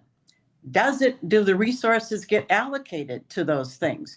Now, you passed the affordable housing overlay district in 2020. Do you know how many units have been built actually? And Kathy, I think these numbers are right. 62 have been completed. That's 5 years later. Why? Why? We're going to have to spend some more money. I know why, and you know why, and they know why. It costs too much money. They can't find financing. They can't afford materials. And if we really want affordable housing, we are going to have to invest in help those developers through public-private partnerships, through a housing trust, through funneling more money through the Affordable Housing Trust. We talk about these kinds of things, we pass laws, and we don't make sure it gets done.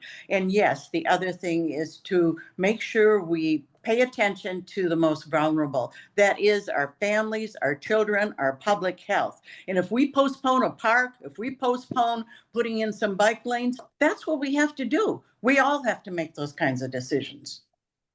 Thank you. With that final word from Louise Venden, we are going to move back to Kaya Patterson and the school committee. Thank you very much. Thank you all of you. We'll now turn to vocational and technical training. So the order will be Richard Harding, Jane Hershey, Elizabeth Hudson, and then Jia-Jing Lee. Richard Harding, will begin with you. Do you support expanding vocational/technical training? Why or why not? Again, the question is, do you support expanding vocational/technical training? Why or why not? 90 seconds. You got it. Yes, yeah. Absolutely. What I would do though is review and have an audit of what are the real partnerships that we have in terms of making sure that the enhancements that we're doing are really connected to the 21st century economy and real job creation. I've done this with the Cambridge Works program through the city of Cambridge, but most importantly, we also would have to make sure that we're really getting a strong advisory board that can advocate for the RISTA program, as well as making those connections real. If you look at some of our unions, we have 3 people literally in IBEW local Boston number 4. That's 3 Cambridge people who are registered union electricians. That's unacceptable. I talked to a guy the other night at Caroline Hunter's time, and he said, look, we're trying hard to make sure we're recruiting people. We need to start that recruitment not only in the high school at RISTA, but in the middle schools. There's also a strong push for women in the union to train women to become tradespeople. So absolutely, I would expand our opportunities in RISTA, but it has to start with having a strong advisory that's connected with the executive director and making sure that RISTA students feel like they're part of Cambridge Ridge and Latin. One of the big problems is that the way that we offer RISTA does not always allow students to feel as if they can explore the opportunities in RISTA while exploring other things that they want to do as scholars at Ridge and Latin. We have to do a better job. It's one of our prized possessions that we underutilize, and the school committee needs to have a direct focus on making sure that RISTA works and works well. Thank you. Thank you. Thank you. Jane Hershey? Yeah, I agree. Not enough people know about RISTA and the technical education that we offer here in Cambridge. It's really quite remarkable. I definitely support investing in RISTA.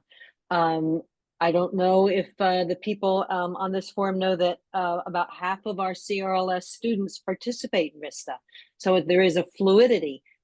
To Mr. Harding's point, there could be more, but there is already a fluidity between the students who are doing the CRLS academic program and RISTA. And all RISTA students have the same graduation requirements, which with MCAS disappearing as a graduation requirement is in the process of being replaced. So I think that it's important to invest in those opportunities, to extend those internships and those apprenticeships with unions. And I also think it's important to make sure that the students in RISTA have that full array of academic supports that CRLS tracked students have. Students who end up majoring in the technical education we offer may end up going to college. They may end up becoming philosophy professors at some point later in their life. People who graduate from CRLS may end up being carpenters. There's a lot, as we know, that can happen in a life, and I think treating those as 2 separate programs is not helpful to either one. So I think strengthening RISTA is. I'm at time. Okay. Yes. Strengthening RISTA. I'll stop on that note. Okay. Thank you. Elizabeth Hudson? Thank you. I'm going to pick up right where Jane left off. So yes, like everybody, I strongly support expanding our vocational and technical training. And here's why. Vocational education isn't just for students who plan to head right to the job market, though it is also for serving them. It's for every student who wants to be prepared for the real world. Member Harding mentioned a little while ago about how much you can make in the trades today, how valuable those skills are and how transferable they are to many different types of jobs. And he's exactly right. These programs teach practical, economically valuable skills that make young people more adaptable, more employable, and more confident, whether they go to college or not. But we can't just keep running the same old courses. As Member Harding mentioned again, we need a tip-to-tail review to make sure we're teaching the skills that are valuable in today's economy and attractive to students, not yesterday's. And we should be checking in years after graduation, as I mentioned earlier, to see if our students are thriving in their careers and learned what they needed in order to succeed. Again, it's not just enough to offer these technical courses; they need to be excellent. Students should graduate from these programs with mastery, and we should follow up with them. And finally, these courses need to be open to everybody, as Jane mentioned. We need to do a better job integrating these with our main CRLS academic programs. Too often, these programs are kind of under-advertised or treated as niche or treated as a standalone track, when in fact they're critical for, as I mentioned, both college-bound and workforce-bound kids in today's economy where coding sits alongside advanced manufacturing and design thinking and machine work. Students need to be able to combine academics with hands-on expertise, and that's what they get in these programs. Thank you. Jia-Jing Lee? Yes, so I strongly support expanding vocational programs in our district. At CRLS, the VISTA program has not very been promoted, even though it provides incredible hands-on opportunities that prepare students for meaningful careers.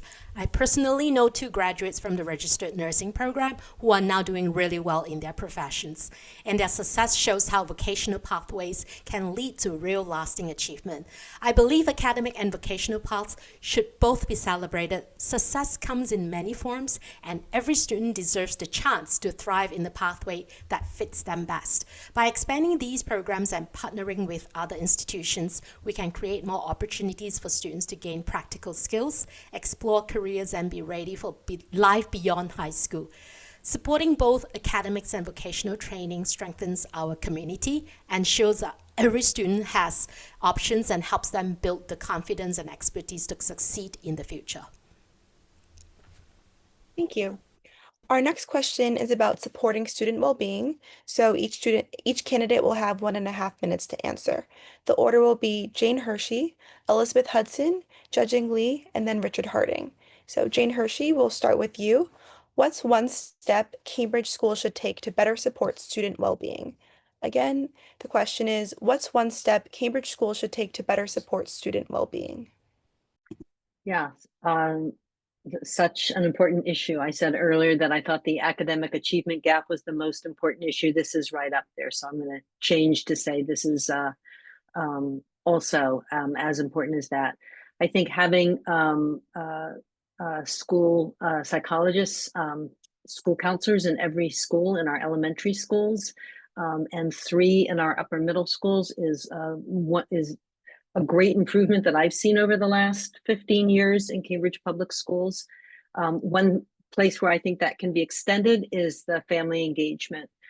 So our young people their lives in school and their lives at home are, of course, intertwined, and their family and their school community really need to work together to make sure that they're supported both academically, but also emotionally and socially. So I think the ways that Cambridge is investing in that family engagement, the culturally responsive training and support that teachers get, I think that needs to be strengthened and invested in to be sure that that bridge between families, children's home life, young people's home life, and their school life is as seamless as we can possibly make it. Thank you. Elizabeth Hudson? Thank you. I'm going to take your one thing question, but I'm going to make it 2 things.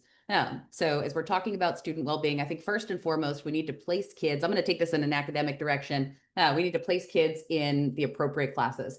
We have classrooms today in our middle school and high school with 9 grade levels of ability, a span of 9 grade levels of ability in a single classroom. Teachers can't effectively teach to all of these levels at once, so they're forced to focus on one subset to the exclusion of others. We did a student climate survey in the spring, and more than 60% of our students said that they were bored during class, they weren't engaged by the schoolwork, and 40% said that they didn't believe that their teachers had high expectations of them. That's not because our faculty are bad or don't actually have high expectations. It's that we don't have time, and we don't group kids, and we don't focus our time and design our time such that we can focus on each one individually and really meet their needs. The second thing we need to talk about is the environment in classrooms. We have classrooms, especially in our middle schools, that are regularly disrupted by screaming, throwing of laptops, and physical altercations. We do this in the name of inclusion. We had nice intentions, but it's not working out in practice. Faculty can't teach effectively in these environments, and students can't learn. We have vaping and fighting and kids shoplifting from nearby businesses. It's a mess. And so we need to focus on what is that learning environment into which they walk every day, and make sure that it is a calm place where they can learn, that they are taught appropriately, and that every student believes that their teachers have high expectations for them. That is the single most important thing we can do. Thank you. Jia-Jing Lee?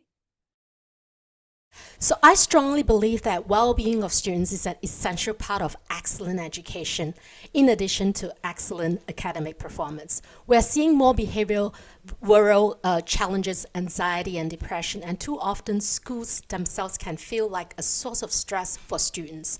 Success in school and in life is closely tied to mental well-being, which is part of what I've been proposing of my platform. Students who have a strong, joyful mind and feel a sense of belonging in their school are more engaged, motivated, and ready to learn. To support this, we need to address the underlying issues affecting students' well-being and ensure that every student has access to these resources they need. This means increasing the availability of social workers and counselors and making sure all students can access these services when they need them. When schools actively nurture mental health, students are better able to thrive academically, socially, and emotionally, building resilience and a sense of connection that lasts beyond the classroom. Thank you. Thank you. Richard Harding? Yes, I'm totally, I believe Elizabeth Hudson nailed this in her last couple of sentences. Look, we have to create and make sure that we're maintaining learning environments that are safe, where kids feel supported. And most importantly, if you talk to people who are really deeply involved, particularly in the middle school level, it's making sure that kids feel that they're loved and cared about. Kids are very responsive and understand better than adults sometimes when they're not cared for in the right way and that people are disregarding their psychological safety. Some of this can be accomplished by making sure that we have more people than just the trained specialists who are trained around social emotional learning. And that's on both sides, supporting teachers and parents at the same time, as well as making sure there's an extension of this training into the after schools. Last but not least, we have to make sure that not only do we make school fun, but we make school a place where people feel like they can come and get their next meet. And I think that is the biggest hiccup that we have in the Cambridge public schools, that many kids do not feel, and parents do not feel like their kids are getting what they need. I think that in this time post-COVID, my public health training teaches me that people, believe it or not, are worse off in the mental health space around coming back to the normalcy that we think is regular for adults. It takes kids a lot longer. Just because the pandemic has stopped and has become sort of in the endemic stage, we can't expect that kids would just immediately snap back. So I think that we have a lot of work to do, and I look forward to working with whomever's on the school committee and protecting the social emotional welfare of kids and families. Thank you.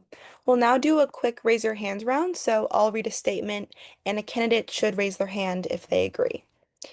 The first statement is, do you support stronger engagement between the administration, teachers, and parents? And I'll say it again. Do you support stronger engagement between the administration, teachers, and parents? Okay. Thank you. The next question is, do you support clearer public reporting on achievement outcomes? Thank you. The next question is, do you support a more transparent superintendent selection process? Okay. Thank you. Next, do you support maintaining and expanding universal pre-K?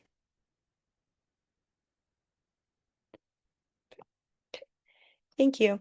And then finally, do you support longer and/or free after-school programming? Thank you. Okay, great. We'll now be moving into our closing round.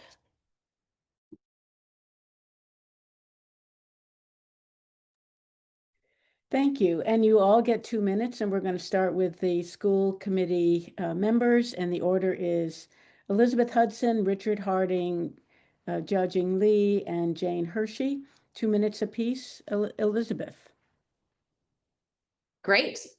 All right. So in closing, you can get elected on nice words alone, but you can't get anything done with nice words alone, and you can't get anything done alone, period. So to that end, I'm going to take my 2 minutes to leave you with one point and some questions for all candidates. First, the point: we have no shortage of platitudes and progressive policies, but we have no progress. As we talked about at the top, it's an absolute scandal that we spend $100 million more every single year to operate the district, plus $500 million on new schools, with exactly zero growth in academic achievement. I voted against both budgets this term, and Richard Harding joined me in the last term, and let's keep that momentum going. Again, for avoidance of doubt, almost all of that money went to hiring people, not like, software or fancy consultants or backpacks. And almost all of those people were educators, not administrators. But the number of students didn't change. Let me repeat again. We went from an 8.8 student to staff member ratio, 8-to-1 to 4-to-1, the best in the nation. And nothing changed in terms of academic outcomes. 20 years ago, half our kids were below grade level. Today, half our kids are below grade level, and nobody can tell you why. Not a single person has done a time and motion study of the district and can tell you what all 1,747 members of our staff is doing. Next, some questions to ask all candidates. Because again, you need to be able to count to 4. You need 4 people that you like, and platitudes abound. So if somebody says they're going to be a responsible student of the budget, ask them to be specific. What would you cut? What would you expand? And what would you change? And are your cuts big enough to pay for your additions? If anybody tells you that we can pay for staff raises by axing a few highly paid administrators, they haven't done the math, or they learned math in a Cambridge Public Schools middle school. The budget is a public document, by the way. The sitting committee has no special access. Everybody can read it tip to tail. If somebody says they have high standards for all students, ask how they make this happen in practice. Again, teachers have classrooms with abilities at 9 different grade levels. How do you serve all those students simultaneously? If you say you're going to better support staff, how? Compensation, time, and how are you going to pay for it? How are you going to get the city council and the city manager to go along? It's easy to run around telling people what they want to hear. It's hard to actually make stuff happen. Make people show you that they have the guts and the spine to make the tough decisions and that they can do the work to make things happen. Thank you, everybody, for your time today, and have a nice evening.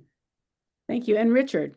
Yeah, so I'm going to agree with Elizabeth, as we have for the past 18 months. The reality of the school committee is this: you have to know how to run things. I know that Suzanne tried, but she butchered my opening. I'm an entrepreneur. I'm a public health professional. I'm a consultant. I'm a master facilitator. I'm a civil rights activist, and I know how to run things. Part of what I'm looking for is a partner or partners who understand that to run a school system in our way as a public board of directors, you have to understand how to run things and supervise, particularly the CEO, the superintendent. But most importantly, to Elizabeth's point, you have to have the guts to make courageous decisions over things that in some ways are very basic. If you look at the KLO, and I'm just going to use this as an example, 83, 71, 85. 83% of the kids in ELA did not meet the expectations. 71% of the kids in math did not meet the expectations. 85% of the kids in science did not meet the expectations.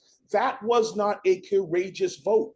However, people are still saying that we should have kept that school open. It was a failure factory. And you must, as a school committee member, understand that running for office is different than serving. We need leaders who have the courage and the spine to question a system that has not, over time, historically treated all kids to an academic experience that is equal and just as a civil right. I also think that one has to really think about the challenges coming up. We have some new buildings that are coming online. We're going to have a new superintendent, but most importantly, we have 6 union contracts that are going to have to be settled. It's going to take a courageous school committee to stand up and fight for a union contract that will be designed to make sure that teachers have what they need, and most importantly, students get what they have to as scholars in our public school system. Look, at the end of the day, my North Star is the students in the Cambridge Public Schools and the families and taxpayers that we represent. I look forward to serving with whoever has the pleasure to be serving for the people of Cambridge. And thank you for your time, and thank you to the organizers. Great. And the next one is Jia-Jing. Yes, so have you ever wondered what it truly takes to prepare children for an uncertain, challenging future? I began as a medical scientist in cancer genetics at Karolinska Institute, Sweden, and completed my postdoctoral training at Harvard Medical School, with experiences spanning 5 countries and 4 continents. That global exposure taught me what works in education and what doesn't. I'm also a mother of 2 very different learners. One is a neurodivergent with an IEP, navigating Cambridge Public Schools firsthand. The other is a quick advanced learner. I homeschooled both for several years, so I've seen up close the strengths and gaps in our classrooms. Beyond parenting, I founded a nonprofit and serve on multiple boards, giving me insight into administration, strategy, and how to make programs work for people, globally and locally. One size does not fit all in education. Test scores are only one measure of success. They are far from the whole picture. Every child is unique, and we must access them and support them individually. Forcing all students into the same standard is like making everyone wear the same size clothes. It simply doesn't work. Truly excellent education teaches children how to learn, equips them to face challenges, and builds the confidence to adapt. To achieve this, we must work together as a community, families, schools, and local partners to create the conditions where every child can thrive. When children are empowered to explore, persist, and grow, they become lifelong learners ready to succeed in whatever they pursue. And I'm the walk person, so I invite you all to join me on this journey for all our children in the city, Cambridge. Thank you. Jane Hershey. So my experience, both as a parent of daughters who went to the Cambridge Public Schools and in founding and leading City Sprouts for 23 years, meant that I worked closely with Cambridge Public Schools and after 2012 Boston Public Schools as well to develop and implement a program for elementary school students.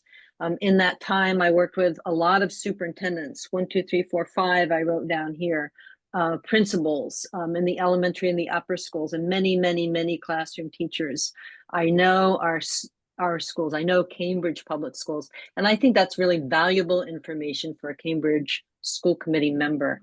I think that would be a valuable addition to the school committee that we have right now. I also have worked as an executive director and now an interim executive director with nonprofits outside of Cambridge Public Schools, outside of schools. In that capacity, I've developed and managed budgets. I have hired, supervised, and fired staff. I believe that I've got the skills and the experience that would be helpful in making the decisions to make our schools better. Most of all, I love our schools. I feel passionately about our Cambridge children's well-being. I think I would bring that passion and that dedication to the school committee. What I would ask of my fellow school committee members if I were elected to the school committee, to be curious, to invest your curiosity in finding out what's going on here. What makes these schools unique? What are people doing? And why are things the way they are before we insist upon change? I would ask for the teachers' perspective be incorporated into big decisions, say as curriculum decisions or discipline policy. Teachers don't make those policy decisions, but without taking in their perspective, I think we're dooming ourselves to less than success. So, Jade, I'm sorry, I'm gonna have to cut you off. And I guess you didn't get the memo. This means you have 15 seconds, but I was sorry.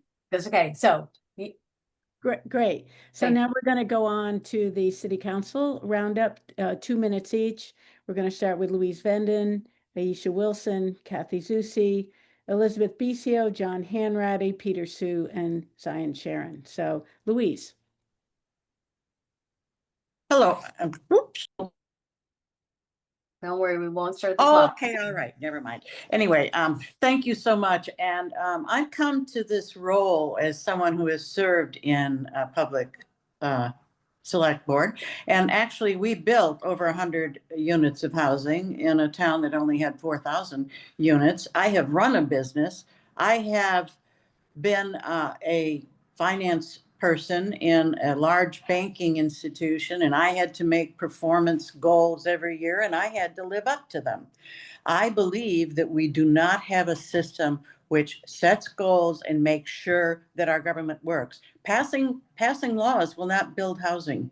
Passing laws will not make our roadways safer. Passing laws will not make our environment cleaner. Passing laws will not feed children and make sure that our school functions properly. We need performance standards not only for all of the policies we pass, but we also need performance standards for city staff. They need to be held accountable for the budgets that they put into place. I'm not talking about zero-based budgeting, but I am talking about having goals that set very specific things that are going to be done in the next year. We don't have that in this system. I have worked in many organizations that have sophisticated human resources evaluations. But more importantly, look how many people are turned off to our government. We get 31% of the people vote. And why is that? Because they don't know what's going on. And frankly, They don't know what government is doing. And you know what? I didn't know that much until I learned, as been here for 3 years, gone to city council meetings, tried my best to become a part of the process here in Cambridge, and found that I was shut out because it's an insider's game. Incumbents here have a huge advantage. And the rest of us, regardless of our ideas, are shut out. Thank you. And Aisha Wilson. Thank you so much. Thank you to the organizers. I want to appreciate everyone for their time today. You know, first things first, I'm a mom.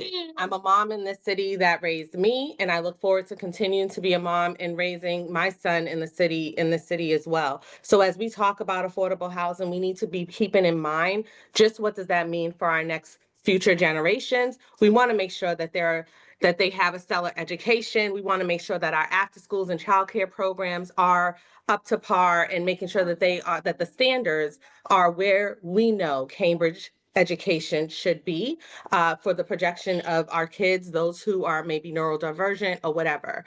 We also want to see that Cambridge is a thriving economic development space for our nonprofits, for our businesses, for our small entrepreneurs, but also when we think about our trades, our emerging adults, those who are graduating from high school, not reading on grade level, but wanting to actually figure out a career for themselves, making sure that they have the skill sets to be that those contributors to our community, and making sure that they're able to thrive and create livable wages to make sure that they are able to be the best neighbors that they can also be.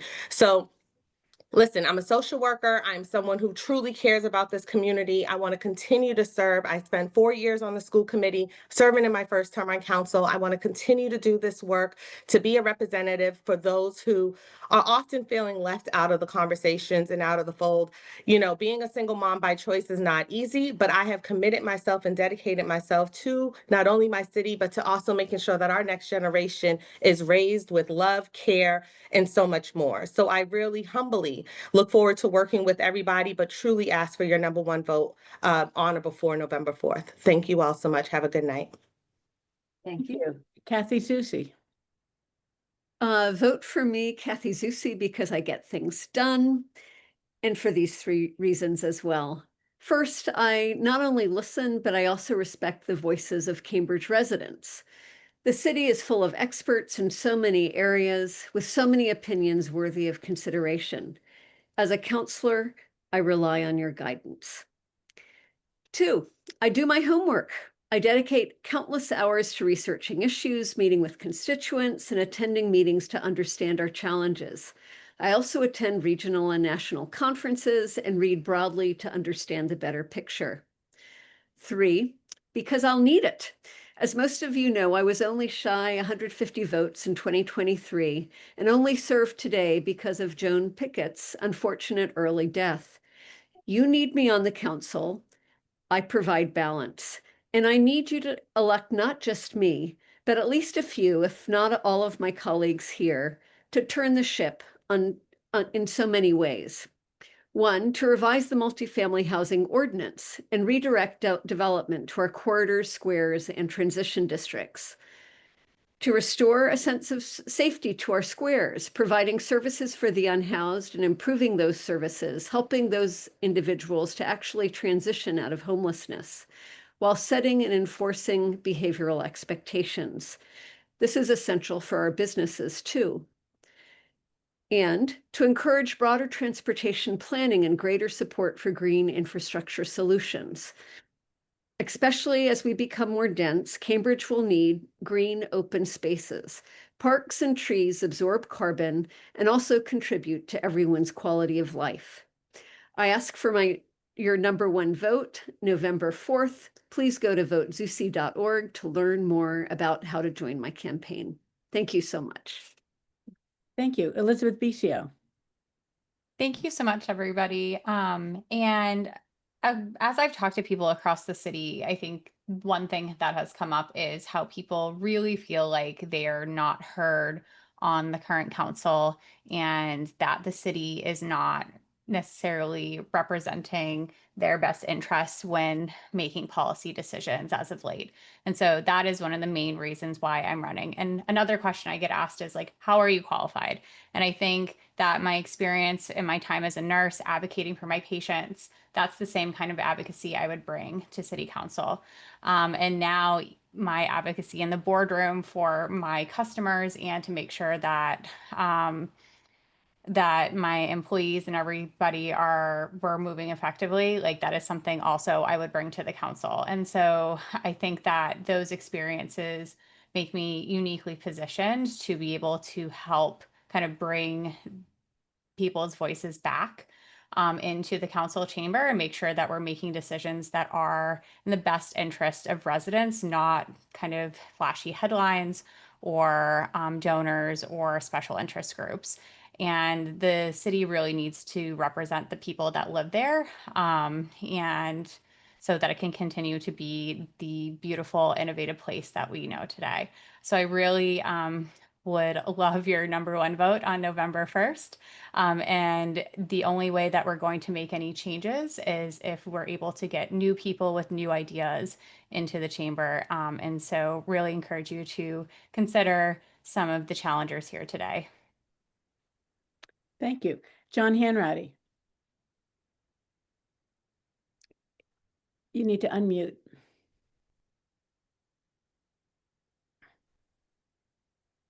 I unmuted. Okay. Yeah, thanks to everyone who stuck with us and listening to our ideas and to meet the candidates here and what they want to do. This is an important election because Cambridge faces some dire challenges and our unlimited checkbook is disappearing.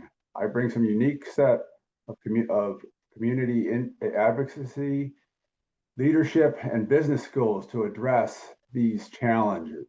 I've lived in Cambridge for 40 years, sent my son to the public schools. I started several technology companies that employed thousands of people actually, and I know the city very well. My business career taught me the importance of fiscal responsibility, engaging with stakeholders, setting relevant goals, measuring results, and adapting for success. Nobody gets it right the first time. Problems are solved by thoughtful, focused, and measured solutions, especially when budgets are tight. That is my experience. Over the last 6 years, I've focused on community advocacy and engaged the city government on many levels, on many issues, as an individual and as an organizer. I helped found the Neighborhood 9 Coalition and Cambridge Streets for All to give residents a voice and the issues that affect them. Single issue special interest groups have taken over and often influence the government more than the community. The result is tunnel vision laws that cause much community damage. City council must take a holistic view and represent the priorities of the community. Changing the council is essential to make this progress. I'm John Hanratty, and I need your number one vote. Thank you. Thank you, John. Peter Sue. All right, well, thank you everyone for bearing with us. I'm Peter Shu. I need your number one vote. I know everyone needs your number one vote, and I can, based on my interactions with all of the folks in this room, I can say all of us are good human beings, but I still need your number one vote. So I am a currently practicing physician. I would love to raise the standards of public health for all Canterbridges, but in particular, or especially the most vulnerable populations in Cambridge, including folks with homelessness, substance use issues, mental health problems, disabilities, impairments, dementia, and those family members needing to stay home and taking care of these folks. I don't think any candidate in the past 20 plus years has run on a public health platform as the major platform. And that's the platform I'm running on. And I think that is a unique opportunity for Cambridge. This is a great city. Public health covers more than just eliminating used needles from playgrounds and taking care of insurance issues. Both are near and dear to my heart, but public health also encompasses affordable housing, like we talked about, bike lanes, environment sustainability, green space, health literacy, and fair economics. I think having an academic background in public health, I believe in science and data over ideologies. I am willing and more than happy to work with all sides to make Cambridge more balanced and healthier. As we have seen, a lot of the questions that we answered tonight had to do with how do you get a balance between among pedestrians, car drivers, cyclists. How do you get a balance between affordable housing and historic preservation? So, I think I can achieve that balance fine. So I ask for your number one vote and thank you for your time. Thank you. And Zion Sharon. I'm Zion Sharon. I'm running for city council because I think that government should be a bottom-up approach, not top-down. I think I have a unique set of experiences that help me do this, both blue collar and white collar. My education in finance, I think, will be critical in the upcoming years with the city's financial situation very uncertain. My experience working in both distribution in a warehouse and working as a instrument operator for a land surveying company really helped me understand zoning issues and delivery issues that we have for our small businesses. It's easy to say that we're going to go bottom up, not top down, but that's clearly not what's happening. The new zoning changes allow developers to tell residents what to do instead of residents telling the city council what we should be putting on for guidelines for developers. In order to make sure that it's very clear where my priorities stand, I've taken a pledge against taking any money from political action committees, taking money from developers, making sure that my intentions are able to be purely focused on what the residents want, not outside interest groups. I'm going to ask not just for your first round vote, rank 1, but also that you go onto my website, designforcambridge.com, and that you go and if you have the ability, take a yard sign, volunteer to door knock or phone bank, or consider a donation. There's so many ways to get involved and help, but it really is critical that we take back our city council and that the residents are the people that are being listened to. And I think that the only way to do that is if I, along with several other members here today, get elected to the council. Thank you so much, everyone, for your time. Greatly appreciated.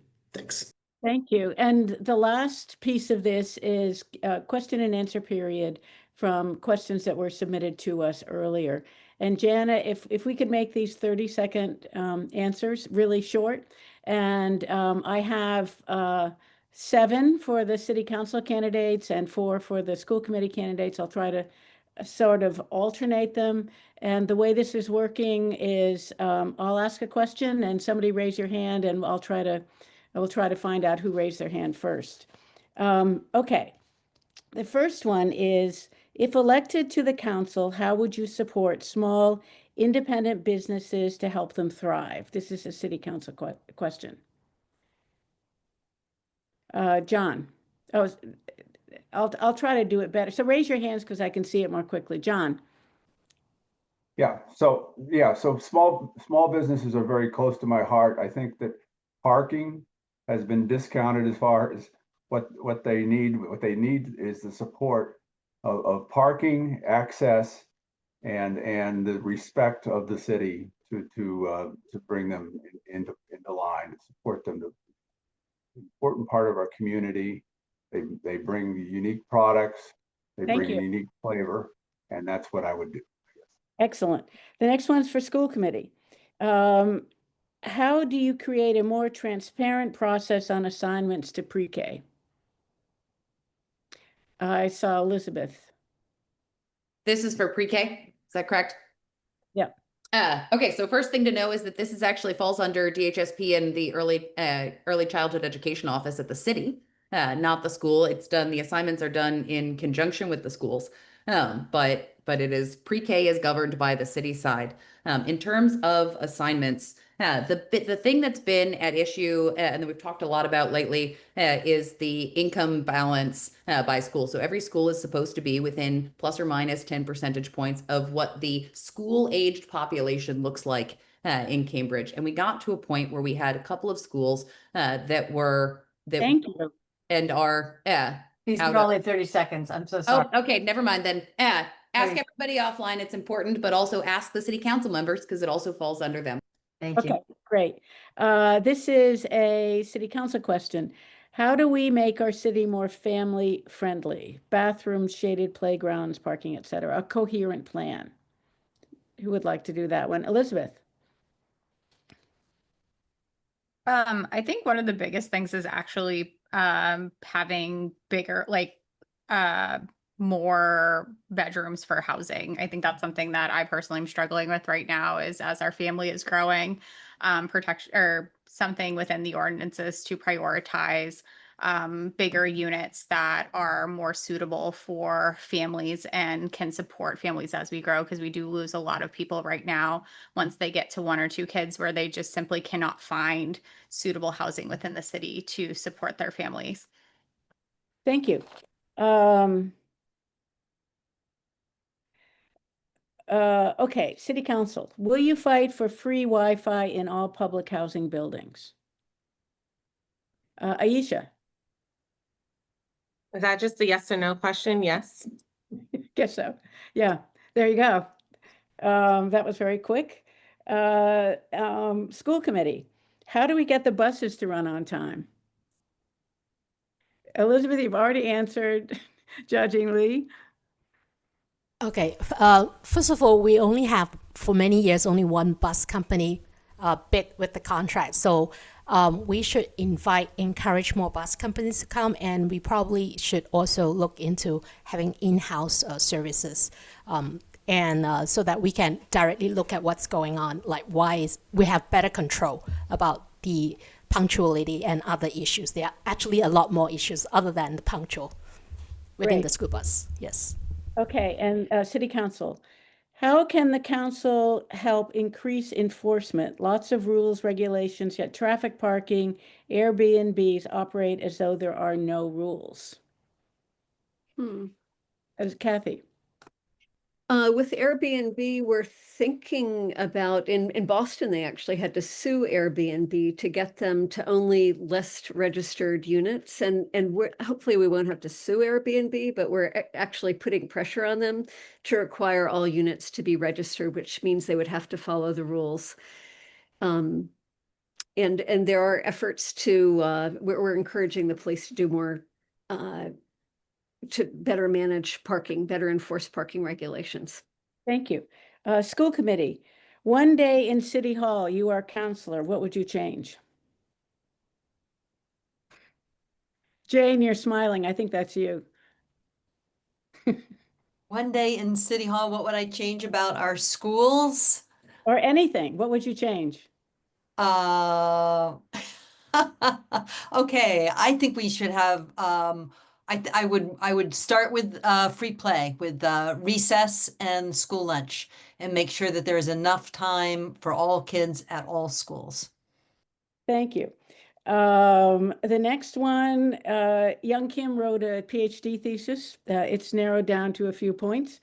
So this one, if elected, what specific reforms will you commit to that ensure transparent budgeting, full tracking of policy costs, accurate housing projections, and accountable use of affordable housing funds? I see Louise. Thank you very much. This is a big issue for me. I think that the city council has passed, as I said earlier, great laws. There aren't performance standards. We need to have specific goals with numbers attached to them to make sure that those policies are actually enacted. And that's what we need to make our budget accountable for. We spend a lot of money. Is it getting the job done? Great. So I haven't been keeping track. How many more questions do I need? I think I've got the school. I wasn't keeping track either. Raise your hand if you haven't answered one. Zion and Peter. Okay. Aisha's son. Aisha answered. Oh, No, yeah. I know. Her son didn't know. So, are you aware of plans to dig an extremely asbestos contaminated area near Russell Field that the city has green lighted? Are you concerned? So Peter or Zion? Peter.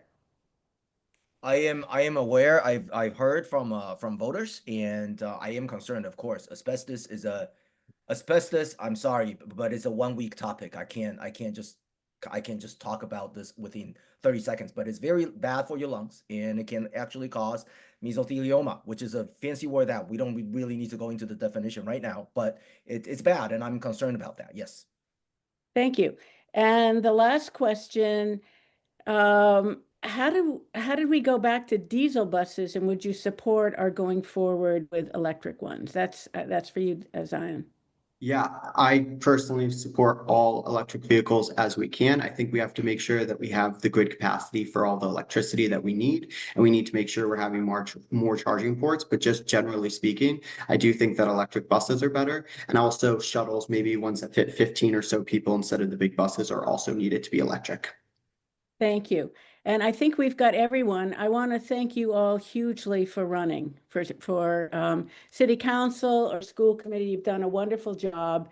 And for everybody elsewhere, go to vote.gov to make sure that you are registered to vote. And please vote. The city is in your hands. And I want to thank everybody who was part of this working group who put this together, and we're delighted to have all of you running, and thank you all so much. Thank you. Thank you so much. Thank you. Good night.